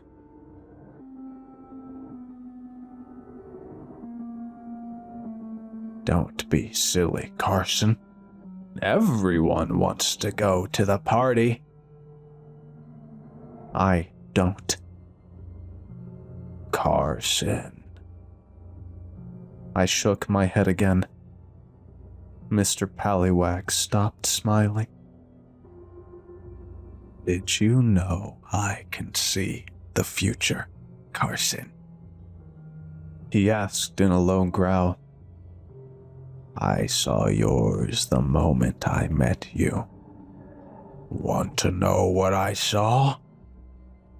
No. Oh, it's so awful, it makes me want to cry, he said, his mouth contorting into a massive frown. You're always a little bit different. A little bit off. People don't notice it at first, but they always find out, and when they do, they abandon you. Shut up! You're lying! No, I'm not. Mr. Pallywag droned, an annoyed teacher lecturing his student. You're going to end up all alone, Carson. No lovers, no friends. Eventually, you won't even have a family. No mommy, or daddy, or Uncle Dan. Nothing but a slow, depressing slide into endless misery. Shut up! Shut up! Shut up! Don't fight it, Carson. You already know I'm right. Something rustled in the woods. Dad's panicked voice echoed out soon after.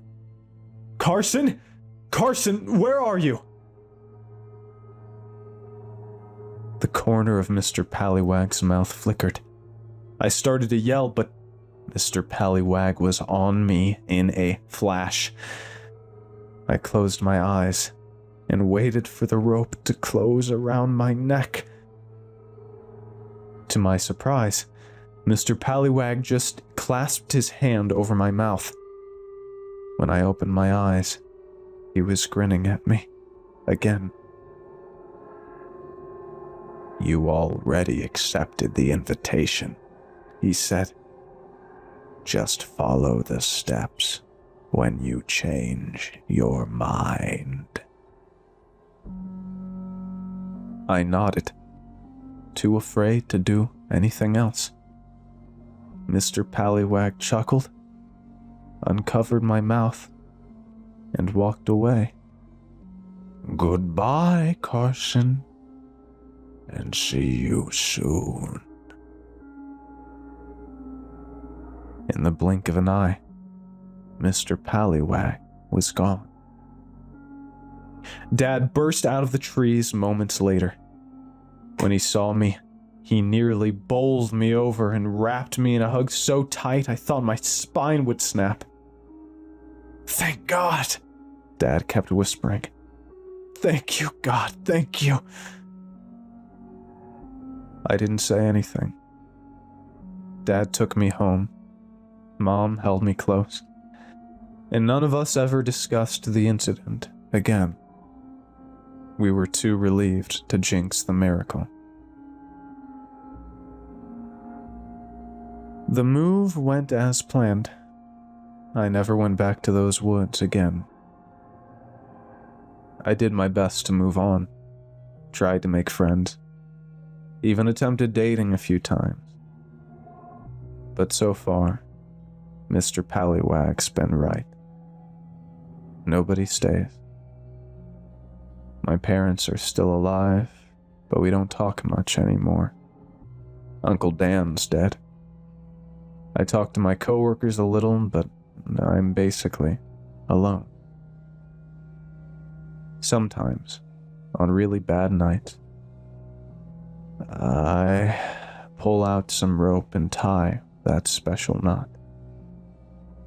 I let the loop shimmer, peek through the portal, and watch the party. More people join every year. Jenny and Eli are still there. They haven't aged a day. They look happy. Mr. Pallywag is there too, of course. He always knows when I'm watching. He stops what he's doing, looks me in the eye, and waves at me. I wave back. When he knows he has my full attention, he claps his hands and leads his guests in a mad dance. He whirls among them, hat in hand, dancing and singing and laughing. The party guests follow along, delirious with glee. I've tried to find a flaw with the party, an ulterior motive, or a sign that it's part of some sinister master plan. The problem is, it's perfect. Nobody disappears. Nobody's in pain. There's nothing there but fun and games and acceptance and love. And though it's hard, I don't want to give up. I tell myself stories where I'm the hero. And no matter how dark it gets, I have to live. It's worked for a while. But every year it gets harder. And deep down, I'm scared Mr. Pallywag was right.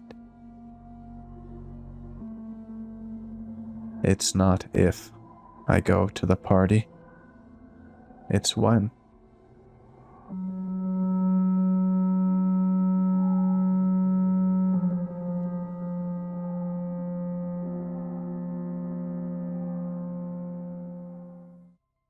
Something is wrong with the sauce. By Itchy Environment, 949.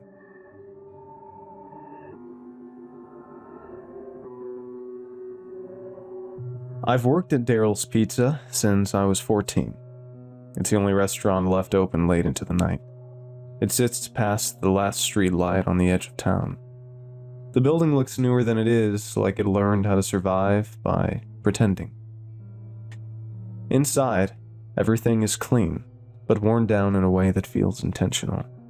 Red vinyl booths cracked just enough to show their age. A pinball machine hums quietly in the corner. An old racing game loops the same track it's probably shown for decades. The smell is what gets you first. It's familiar in a way that doesn't make sense, like something you remember from before you were old enough to form memories. The few locals sit in the booths most nights. They don't talk much. They don't need to. When you look at them too long, you get the strange sense that you've known them forever without ever learning their names. Daryl usually runs the register himself. He's tall, thin, and looks like he hasn't slept properly in years. His hair is long, dark, and always looks slightly oily no matter how often he washes it. He sweats constantly, straight into his apron, and somehow never seems embarrassed by it. He also makes the best pizza I've ever eaten. The sauce is unreal. Rich, sweet, sharp in a way I can't place. The first time I tasted it, I remember thinking something felt wrong.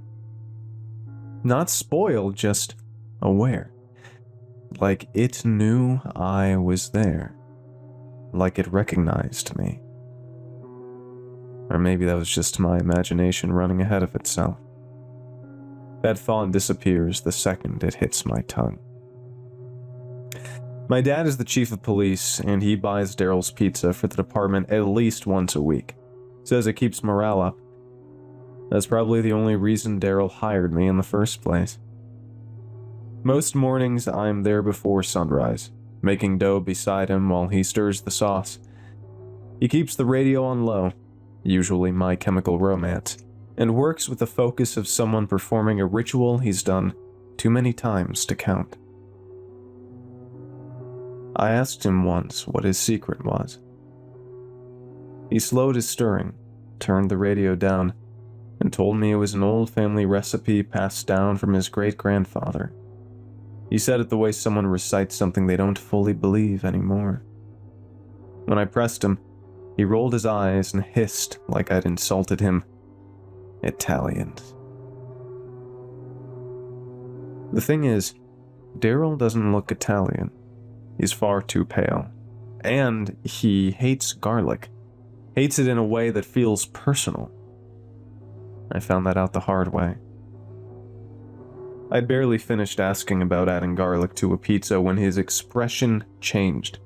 He lifted one long, untrimmed finger, pale, almost gray under the fluorescent light, and pointed at the door.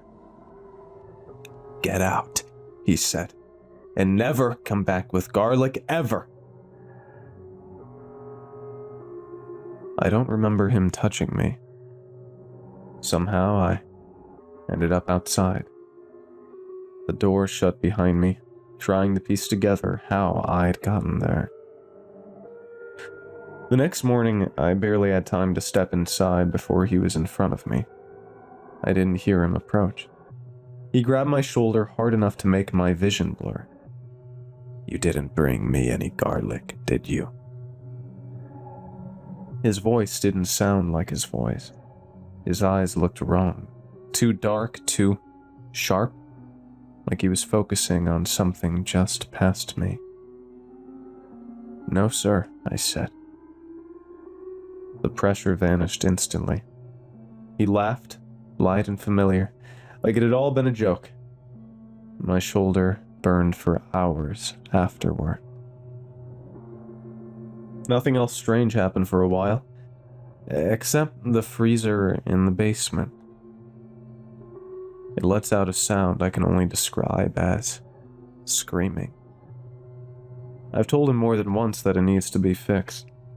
He says the noise somehow makes the sauce taste better.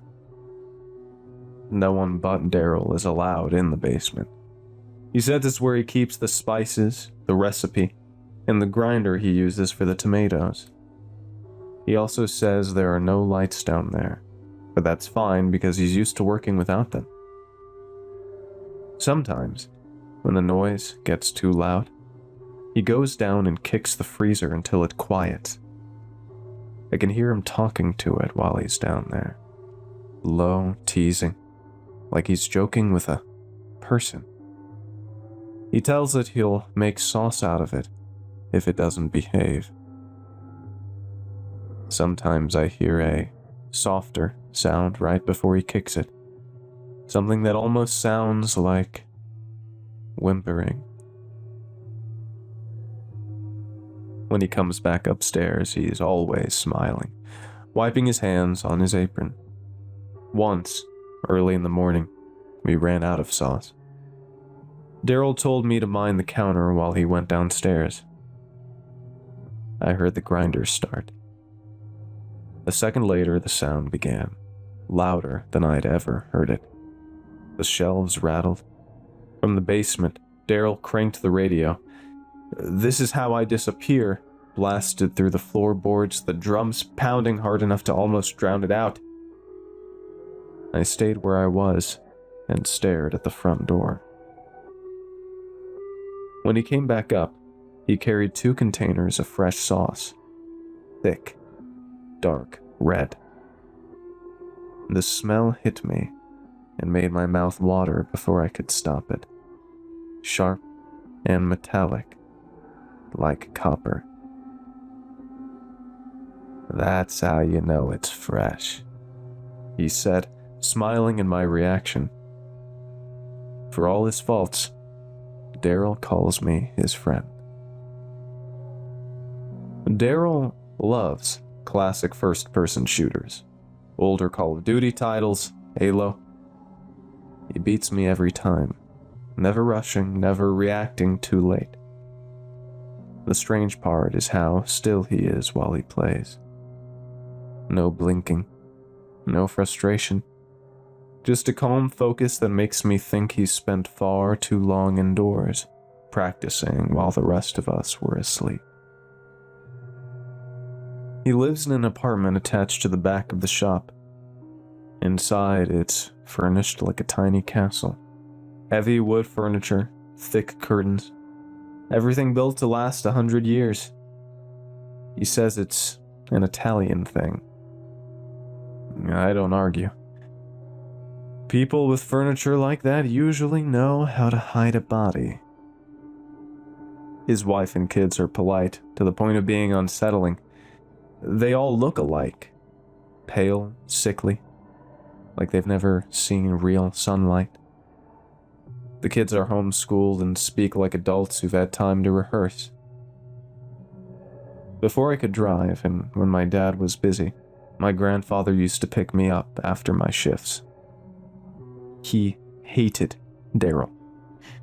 Every time his old Jeep pulled into the lot, and Daryl would already be standing in the front window, framed perfectly by the headlights. They'd stare at each other without moving. No words, no blinking, just waiting. I asked my grandfather about it once, after we finally drove away. He only shrugged and muttered something about late payments, his voice low and final, an answer that wasn't meant to invite more questions. My grandfather was a farmer. Daryl came from one of those old Italian families that took pride in tradition, especially buying tomatoes and fresh vegetables locally, and Daryl bought his tomatoes from my grandfather. He always had. The thing was, my grandfather was one of the biggest garlic growers around. Acres of it. Pungent, overpowering, impossible to ignore. And Daryl hated garlic. I think it infuriated him that my grandfather grew the one thing he couldn't stand, and that people bought it anyway. That he depended on the very hands he despised. That my grandfather didn't need him. Every time the headlights swept across the front window and caught Daryl standing there, I felt it again. That silent hatred settling between them like a loaded gun. It was a contest of will, held steady and unspoken. I always had the sense that one night, one of them would finally blink. The blink finally came at my grandfather's funeral, held on the farm. A small wooden platform had been built near the fields, his casket resting just below it. One by one, people stood to speak. Before retiring, my grandfather had been the county sheriff. Our family had been rooted in that land for as long as anyone could remember. They talked about what the town used to be: dirty, overrun with gangs and predators who moved openly, fear treated like a fact of life. They spoke about my grandfather's actions, the choices he made, the lines he drew, how slowly but decisively the town changed. Crime withered, people slept easier, children grew up without learning which streets to avoid. What had once been lawless became quiet, safe, clean. The sun slipped beneath the horizon as the last speaker sat down. A few lights flickered on. A fire burned nearby, steady and low. I wasn't paying much attention until I looked up and saw the next man approaching the platform, moving slowly between the old wooden folding chairs. I froze. It was Daryl. He didn't so much walk as drift, as if the ground had loosened its hold on him. His feet barely seemed to touch the earth as he reached the steps and rose to the stand, carried upward by something unseen. When he arrived, Daryl blinked and brushed away a tear. The air shifted. Then he spoke. He spoke of a great man and a great family, his voice calm, weighted with memories that no longer had a living owner. He told the story of his great-grandfather, who came to this country fleeing a place that despised him for his beliefs, and how my family had welcomed them with open arms, offering help when they needed it most. He chose his words carefully, letting each one settle before allowing the next. He spoke for a long time. No one interrupted him. No one looked away. It was as if everyone there had fallen under the same spell, breathing together, listening together, held in place by his voice. When he finally stepped down, the silence broke all at once. People stood and applauded. Daryl drifted back between the chairs. He stopped to embrace my grandmother.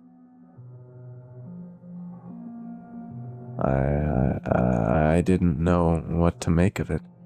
Tears blurred my vision when I looked at my father. He stood rigid and unmoving, his expression unchanged. Not even grief crossed his face, not even when Daryl stopped in front of us. For a long moment, the two of them locked eyes. The air tightened. Everything else seemed to fall away. My father didn't blink. Daryl didn't look away. Finally, Daryl spoke. "I'm sorry for your loss."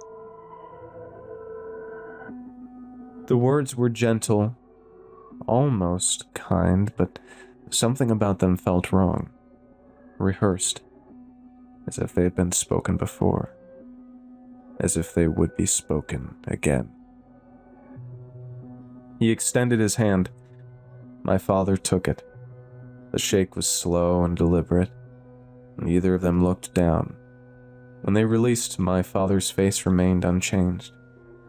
Or perhaps too much had passed. Then Daryl turned to me and offered his hand. I took it. His skin was ice cold, sharp, and unnatural, cutting through the warmth of the night. I felt it instantly, a shiver running through me, but I didn't pull away. Daryl nodded once, almost imperceptibly, and moved on. I walked away with my hand still cold, realizing I had just touched something I was never meant to feel. My father is different around Daryl. No jokes, no smiles, It's all business. He's still the chief of police. I've been helping run the farm, and I also work at Daryl's on Fridays and Saturdays, his busiest night. I'm taking classes at the local community college, hoping to follow in my father's footsteps. A few days ago, I met Daryl's niece. She's my age. Pale skin, dark hair, dark eyes that linger a second too long, like she knows exactly what she's doing. Her smile is sharp, dangerous. It feels aimed directly at me. Daryl has never liked her. Even before she arrived, he complained about the trouble she'd gotten into. He warned me not to fall under her spell. He was right. I just didn't expect how impossible it would feel to resist. I keep wondering if this is how it starts, and whether surviving the next encounter is something I should even be hoping for. That night, Daryl left me and her to clean up when he delivered the last couple of pizzas. I was mopping when she caught my eye and tilted her head, that same sharp, knowing smile lingering. "Uncle Daryl said it would be okay," she whispered. "I need help." Before I could think, she took my hand and led me toward the basement. I wanted to pull away to stop, but my body wouldn't respond. It was like my hand wasn't mine. Step by step, she guided me down the stairs. The air grew colder with each step. The kitchen light faded, and shadows stretched around us, thick and suffocating. Then, from the darkness behind us, I heard the faint scrape of boots on the stairs. Daryl had entered. He was quiet, deliberate, and I felt his gaze before I even saw him. The basement seemed to swallow him, and the last bit of light disappeared, leaving only the chill and the oppressive quiet. I remember the smell first, then the sound of the grinder starting somewhere behind me.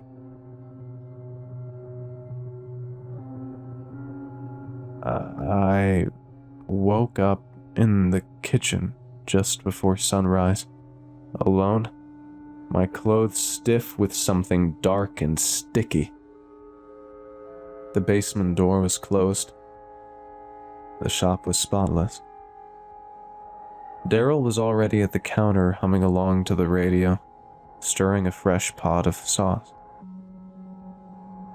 "You should go home," he said without looking at me. "You've got another shift tonight." I didn't ask him how long I'd been out or what happened. My hands were shaking so badly I could barely unlock my car. I didn't look back. I'm home now, sitting in my computer, trying to get this down while it still feels real. My clothes are in the trash. My hands still smell wrong no matter how many times I wash them. I have a few hours before I'm supposed to be back at Daryl's. I don't know if writing this will help. I don't know if anyone will believe me. I just know I don't have much time left.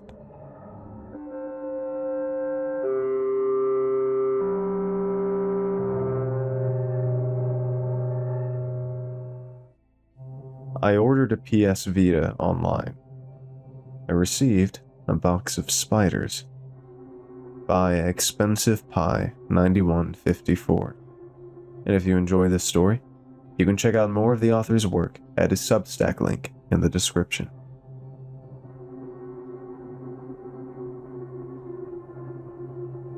Let me back up. I had previously bought a Switch Lite online to fulfill my cravings of having a handheld console. It was alright, but the games were just too expensive. I looked into modding it, but realized it would require physical board changes that I just couldn't be bothered to do. I then settled on buying an old PS Vita, since the modding community was huge and it was supposed to be super easy to jailbreak. I quickly found a seller online and had my own lime green Vita on the way for only $130. I was ecstatic. When I saw the notification alerting me of the package's arrival, I counted down the minutes before getting off work. I raced home. Approaching the door, there was a small cardboard box waiting at the mat. I picked it up. It was ragged, with dents, and the tape and shipping label oddly misplaced. It felt heavy. Really heavy. I took it inside. Sitting on the carpet of my living room floor and feeling like a kid again, I slowly cut along the width of the tape with scissors. When enough tape had come off, I pulled the inside edges of the opening and tore it open. A cloud of black powder exploded out from the box, slamming into my face in a big wave. I started coughing, and my vision was dark. While waving my hands through the air around me, trying to clear it, I felt an itch run across my legs. When I could finally see again, I was met with something I couldn't have predicted. The inside of the box was full of tiny yellow spiders, packed tightly throughout. And they were pouring over the sides and across my carpet, falling into the fabric and disappearing. I shouted in fear and crawled backwards, knocking the dozens that had made it onto my legs. I could feel them crawling up my skin, making little pattering sounds with each step from their many spindly legs. I stood up and saw the writhing yellow mass as it filtered deep across my entire living room floor. About half of them were still in the box. With shaking hands, I grabbed the sides of the box and picked it up. I ran to the front door in an attempt to throw the remaining spiders outside. I felt them make their way onto my hands and begin to travel up my arms. There were hundreds of them. It looked as though I was wearing living gloves. Unable to stop myself from reacting, I involuntarily flung the box out of my hands. The remaining spiders flew through the air, spreading across the front hallway. They landed on every surface, scattering into any and every crevice. I felt dizzy. It felt as though they had permeated my body, and I could feel them under my skin. I walked to the overturned box and tapped it with my shoe to flip it over. Within the box, there was a folded-up piece of paper. I leaned down and plucked it out with pinching fingers, trying not to touch anything else. I unfolded it and found, well, nothing.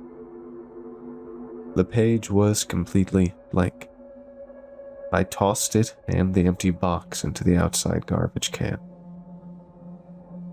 I contacted the seller on eBay soon after. The language barrier made it a bit hard to communicate, but they claimed that they sent exactly what I had ordered and nothing else. I was left fuming. I reported them and requested an immediate refund. The whole situation made me feel lightheaded.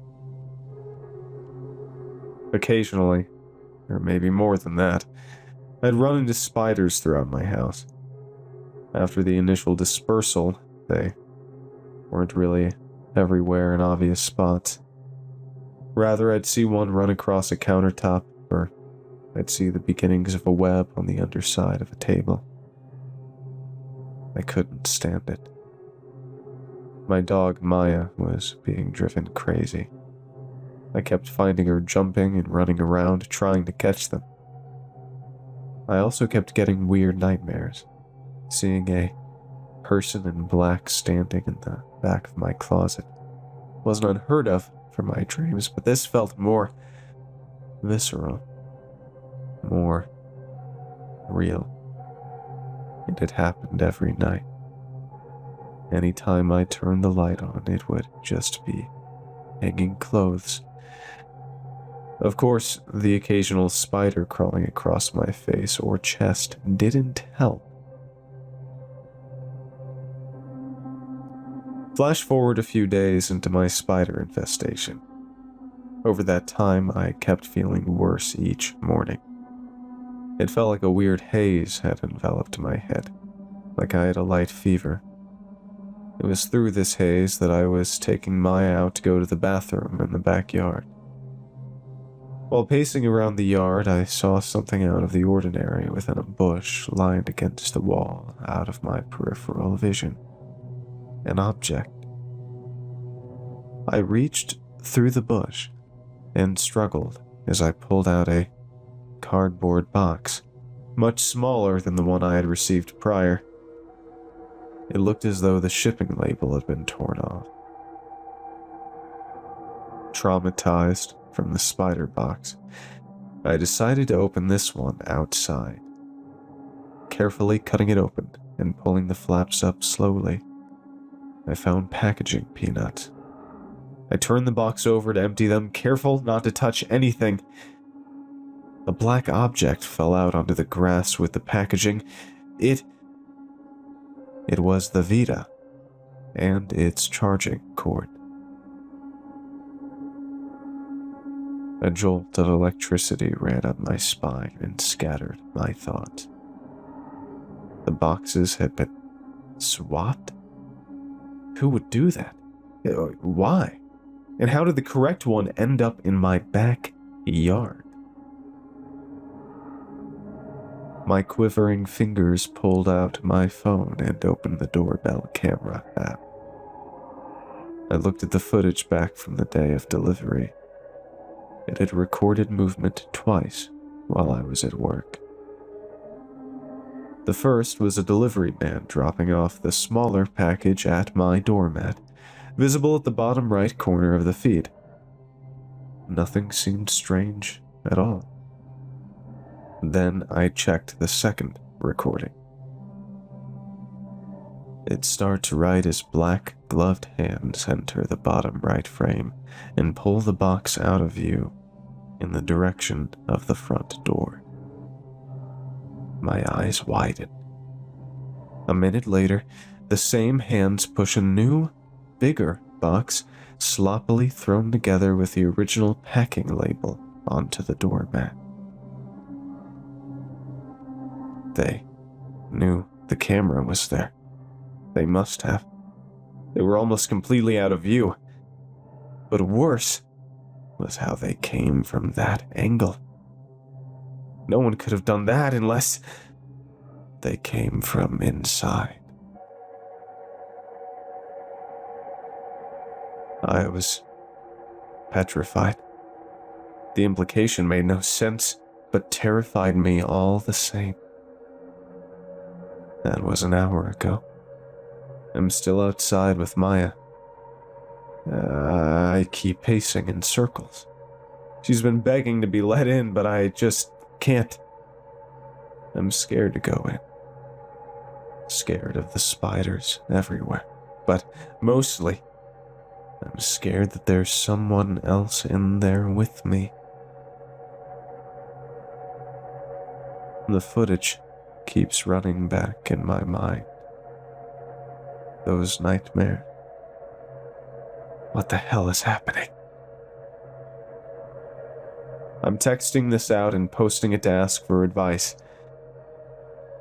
I'm sure all the responses are going to be stupid quips about eBay sellers, but I just don't know what I should do. If anyone has any clue what this could be, please tell me.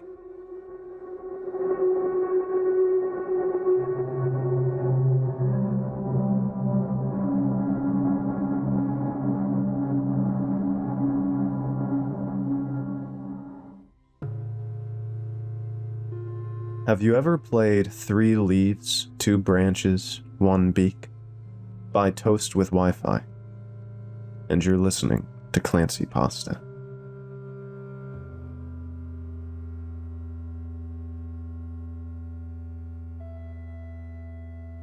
That was the first thing Jeremy ever said to me.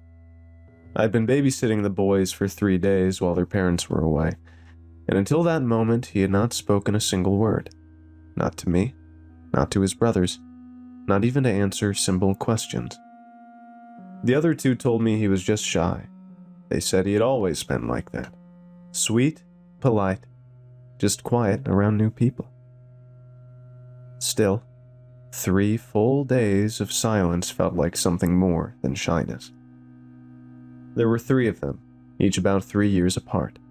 Josh was the oldest, then Jonathan, and Jeremy was the youngest. He was 8, almost 9. The first couple of days were easy, almost too easy. There were no arguments, no complaints, no messes I could not handle. They played together, did their homework without being told twice, and ate everything I put in front of them. At night, they went to bed without a fight. It felt wrong, in a way I could not explain. Babysitting in the past was never that smooth. This evening, I was in the kitchen cleaning up after dinner when I realized Jeremy was standing in the doorway.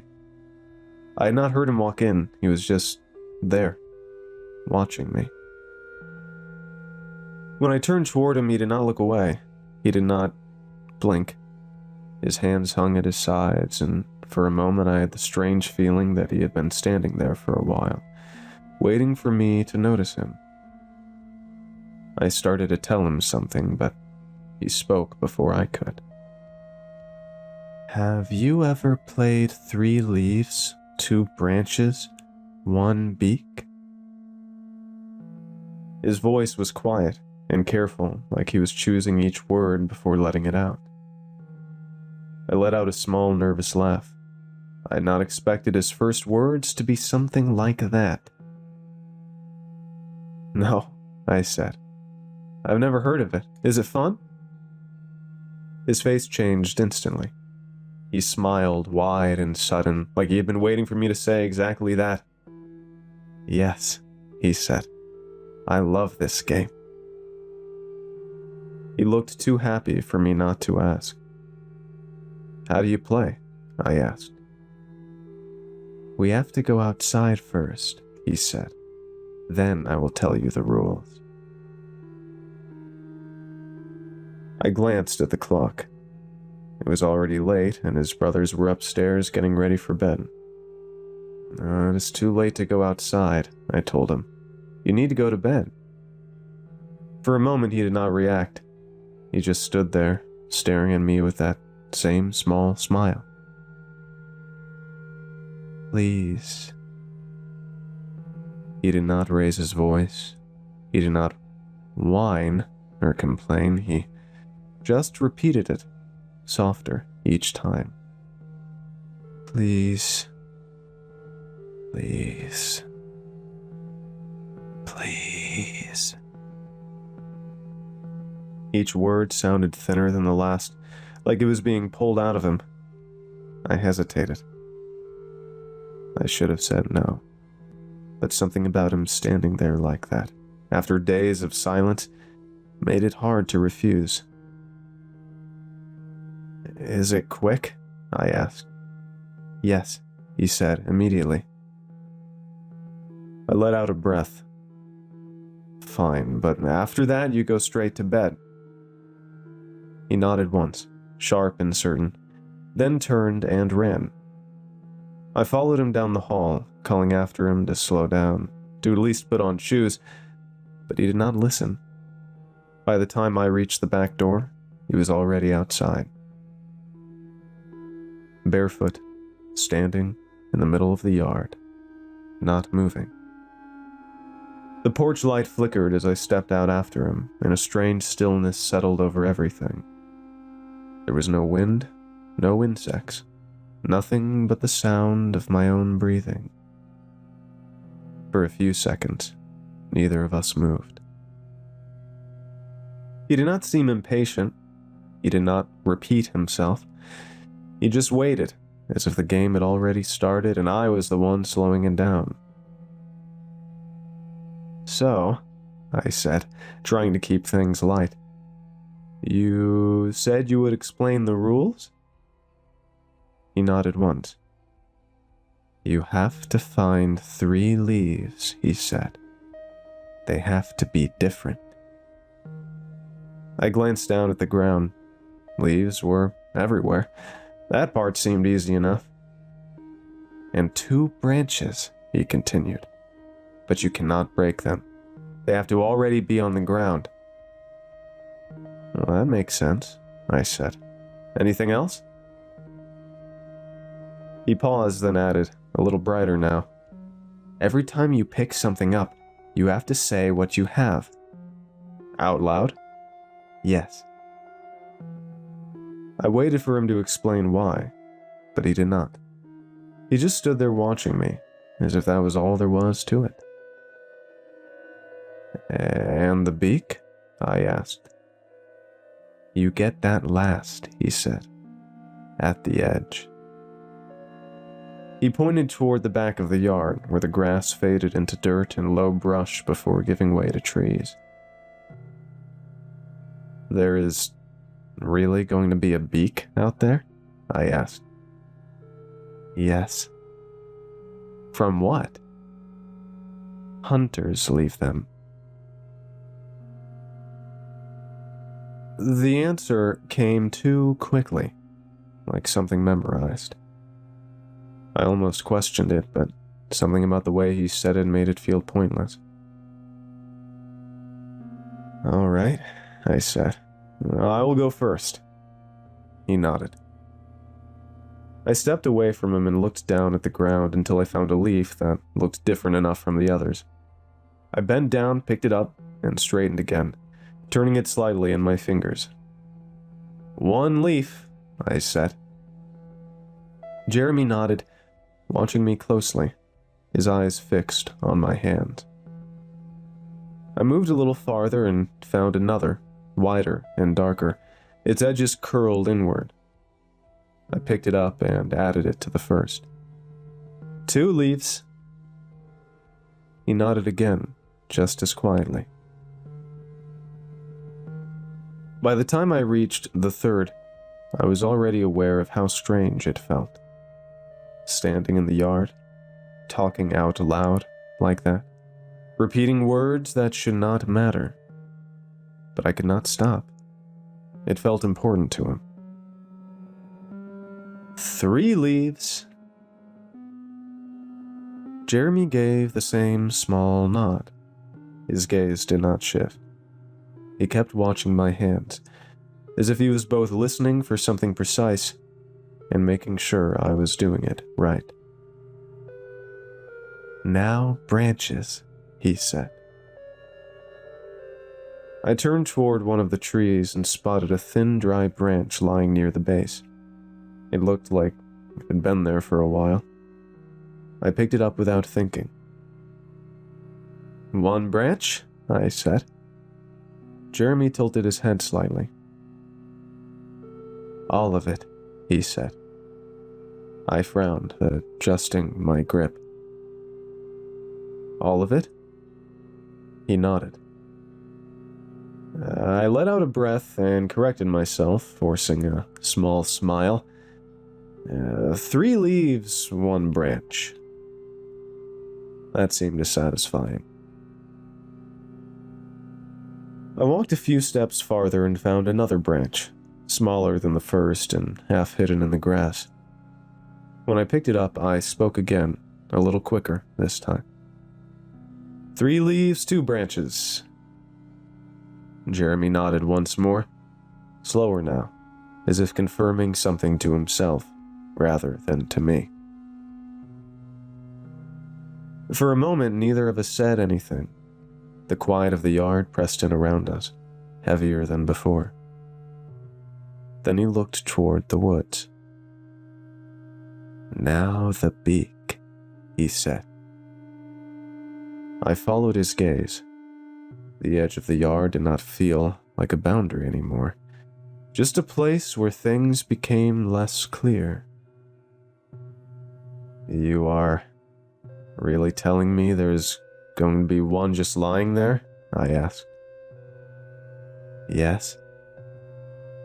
I hesitated, then glanced back at him. Come with me. He shook his head. You have to get it. What? Can we not go together? I am watching.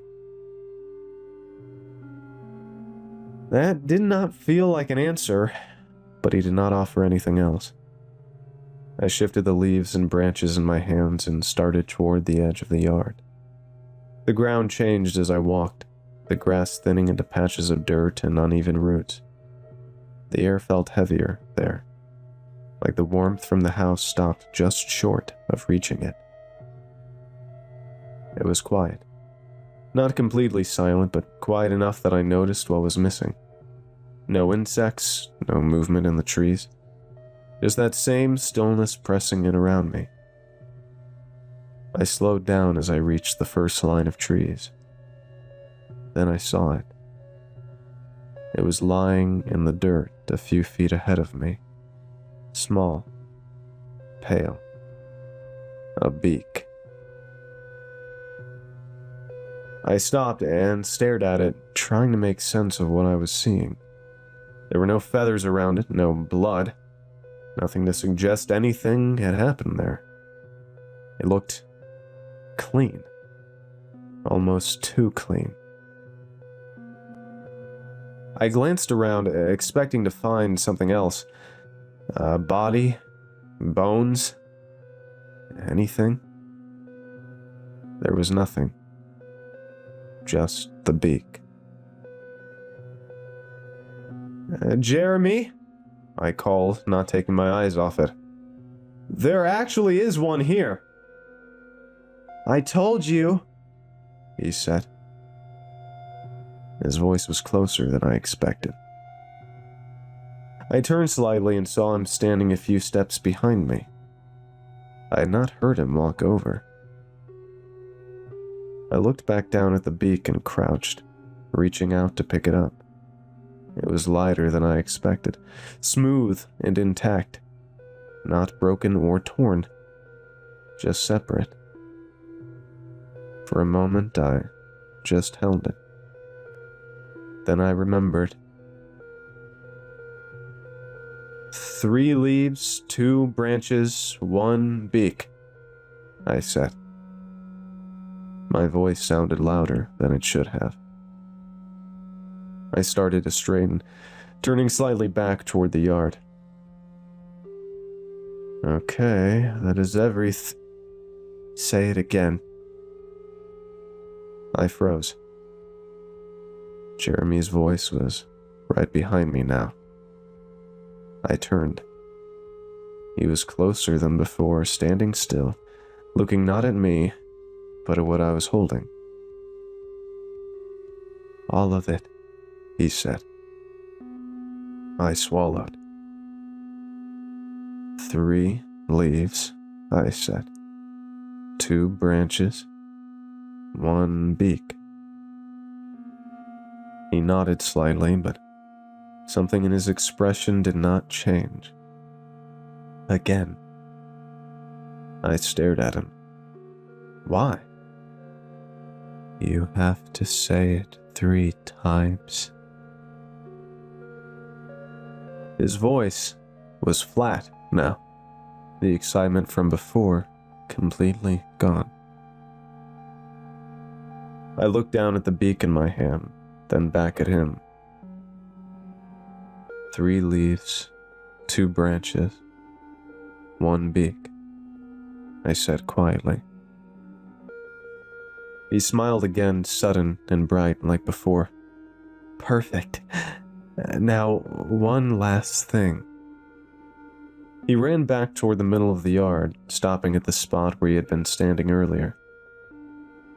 Place them here, he said, almost bouncing in place. I walked back and knelt, setting everything down where he pointed. He immediately crouched beside them, moving quickly and carefully, arranging the pieces with surprising precision. He placed the 2 branches first, one flat, and the other angled against it.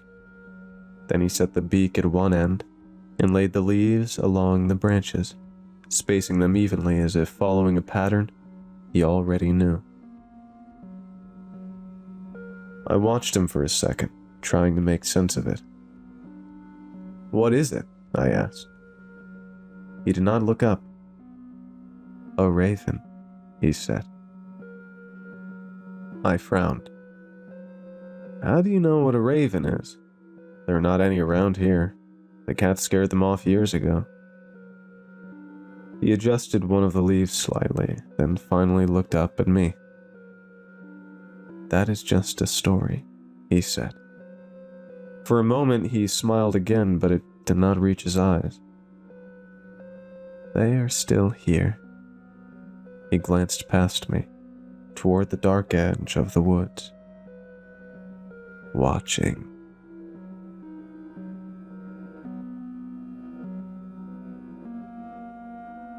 At the time, I remember thinking it was just something he said to scare me. The kind of thing kids repeat when they want to sound like they know more than they actually do. I almost told him to stop. But before I could say anything, something moved. It was small enough that I might have missed it if I had not been looking directly at it. One of the leaves shifted. Not the way something falls or slides, but something slower, more deliberate. It lifted slightly, just enough to break the shape, then settled back into place. I froze. There was no wind. I could feel that clearly. The air was completely still, heavy in that way it gets at night when nothing is moving, when even the trees seem to be holding their breath. I kept staring at it, waiting to see if it would happen again. It didn't. For a few seconds, everything stayed exactly the same. The leaves, the branches, the beak. Just a pile of things arranged on the ground. Then I looked at Jeremy. He wasn't looking at me. He wasn't even looking at the ground in front of him. His eyes were fixed just past it, on the shape itself, like he was waiting for something to happen. "Did you see that?" I asked. He didn't answer. He just smiled. Not the same way as before. Not excited. Not impatient. Quieter. Like this part of it mattered more than anything we had done before. I looked back down. For a moment, nothing changed. Then one of the branches shifted. It was only a slight movement, just enough to change the angle. But it was enough. The shape no longer looked like something we had arranged. It looked like something that was holding itself together. That was when I stepped back. I told him it was enough, that the game was over, that it was too late and we were going inside. This time he didn't argue. He just nodded, like he already knew that was how it would end. I did not look back at it again. I closed the door behind us, locked it, and made sure he went upstairs. I'm writing this now, maybe an hour later, and I keep trying to tell myself it was nothing. I imagined it, that there has to be some simple explanation for what I saw. But I have not gone back outside to check, and I don't think I will. Something is making sounds outside. A slow, deliberate pecking. Not on the door. Not on the walls.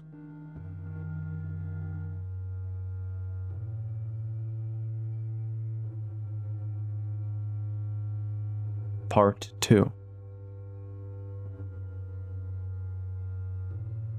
I did not sleep. I stayed in my room with the door locked, listening. The sound didn't stop. It came and went, never staying long enough for me to get used to it, never stopping long enough for me to forget it was there. Slow, deliberate. At some point, the light outside started to change.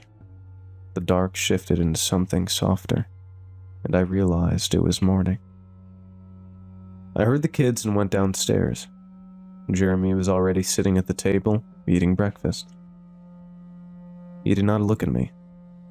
He did not say anything. For a moment, I just stood there before sitting down across from him.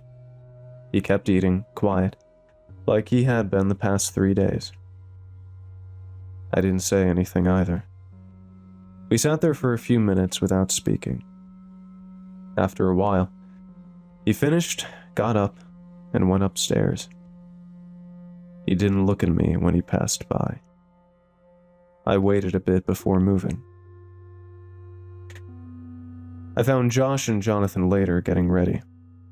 I stayed by the door for a second before saying anything. "Hey," I said. They both looked at me. "Does Jeremy ever go outside at night?" "Sometimes," Josh said. "Yeah," Jonathan added. "Why?" I shook my head. "I don't know. He asked me something yesterday." "What?" I hesitated. Game," I said. "Something with leaves and branches." They were quiet for a second, then Josh added, "Oh, that. He plays that sometimes," Jonathan said. "Sometimes?" I repeated. "Every now and then," Josh said. "Only at night," Jonathan added. I nodded slightly. "Does he always ask someone else to play?" "Yeah," Josh said. "He doesn't do it himself." "What do you mean?" "He doesn't pick anything up," Jonathan said. "He just tells you what to do." "And then?" "He fixes it," Josh said. "At the end." They said it like it didn't matter, like it was just something he did. "And the stuff?" I asked. "The leaves, the branches?" "It's just there," Jonathan said. I hesitated. "Do you know where he learned it?" "Some kid showed him," Jonathan said. "What kid?" "I don't know." There was a short pause. "I think it was someone from school," Josh said. Jonathan shook his head. "No, it wasn't." They didn't say anything else after that. I didn't ask anything else either. I went outside after that. The yard looked the same as it had the day before. The grass, the dirt, the edge of the woods. I walked to the spot where Jeremy had arranged everything. There was nothing there. No leaves, no branches, no beak. I stood there for a bit, looking at the ground, expecting to notice something I had missed. There wasn't anything to notice. Not even a mark. I moved around the area, checking from different angles, like that might make something appear. It didn't. I tried to remember exactly how it had looked, where each piece had been, how close I had been standing. I knew it. I was sure I knew it. But the more I tried to picture it, the less clear it felt. Like something I had already gone over too many times. Like it had been worn down. I stayed there longer than I meant to. I stopped trying after a while. The image didn't really go away either. Even when I wasn't thinking about it directly, it was still there. That same spot in the yard. That same shape I couldn't quite put back together. Every time I got close to it, something didn't line up. Something small, but enough to notice. I sat down inside and tried again, this time slower. Just the branches first. I could see those. One against the ground, the other slightly raised. That part felt right.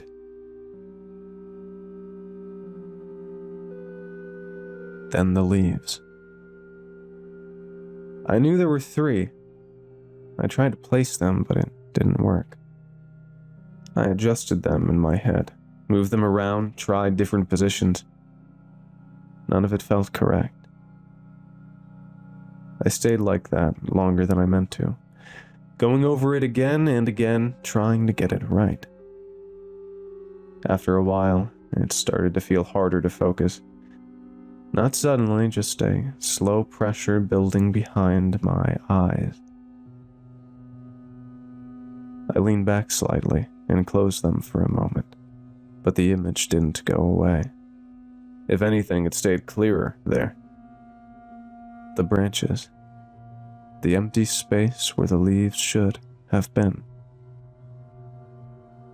That was when I noticed the sound. Faint at first, easy to ignore. I opened my eyes. The house was quiet. I stayed still, listening. I shifted in my seat and tried to let it go. Then it came again. A soft tap. I looked around trying to place it. It didn't come from the walls. It didn't come from the floor. I turned my head slightly. Nothing. I pressed my fingers lightly against my temple without thinking. The pressure there had changed. I kept them there for a few seconds. Then it happened again. A tap under my fingers. I pulled my hand away. The room stayed quiet. I sat there for a while, trying to think of a reason. Lack of sleep. That had to be it. I stood up, walked around, listened again, then sat back down. The sound came back. This time it didn't stop after one. Tap, pause, tap. Longer pause. Then again. Slow. Even. I stayed still, listening, trying to follow it without thinking about it. After a while, it started to feel familiar. Not the sound itself, the spacing, the pauses between each one. Like there was a pattern to it. I closed my eyes again, not on purpose this time, just to focus. Tap, pause, tap, longer pause, then again. I stayed like that, counting without meaning to, trying to match it to something. At some point I realized I had already heard it before. Not like this, but close enough. I opened my eyes. For a second I couldn't place it. Then it clicked. The way he had made me say it. Out loud. Each part separate. Each one spaced out. I didn't move. I didn't say anything. But it was already there. 3 leaves. Pause. 2 branches. Longer pause. 1 beak. I tried to stop. I didn't say it out loud. I didn't move my lips. But it didn't matter. It kept repeating, matching the sound. Tap, pause, tap. It's still happening. It hasn't stopped. I don't know if it's going to stop. I don't know if I did something wrong or if this is just part of it. I keep thinking about what Jonathan said, that he doesn't pick anything up, that he just tells you what to do, and then fixes it. I don't know what that means. I don't know if it's finished, or if something's missing. I haven't gone back outside. I don't want to. I don't think I should. The sound changes sometimes. Not faster, not louder, just closer. Like it doesn't need to travel as far. I don't know how else to explain that. I keep thinking about that question, the one he asked me. The first thing he ever said. I didn't think it mattered. It feels different now. So I guess I'll ask it too. Have you ever played 3 leaves, 2 branches, 1 bee?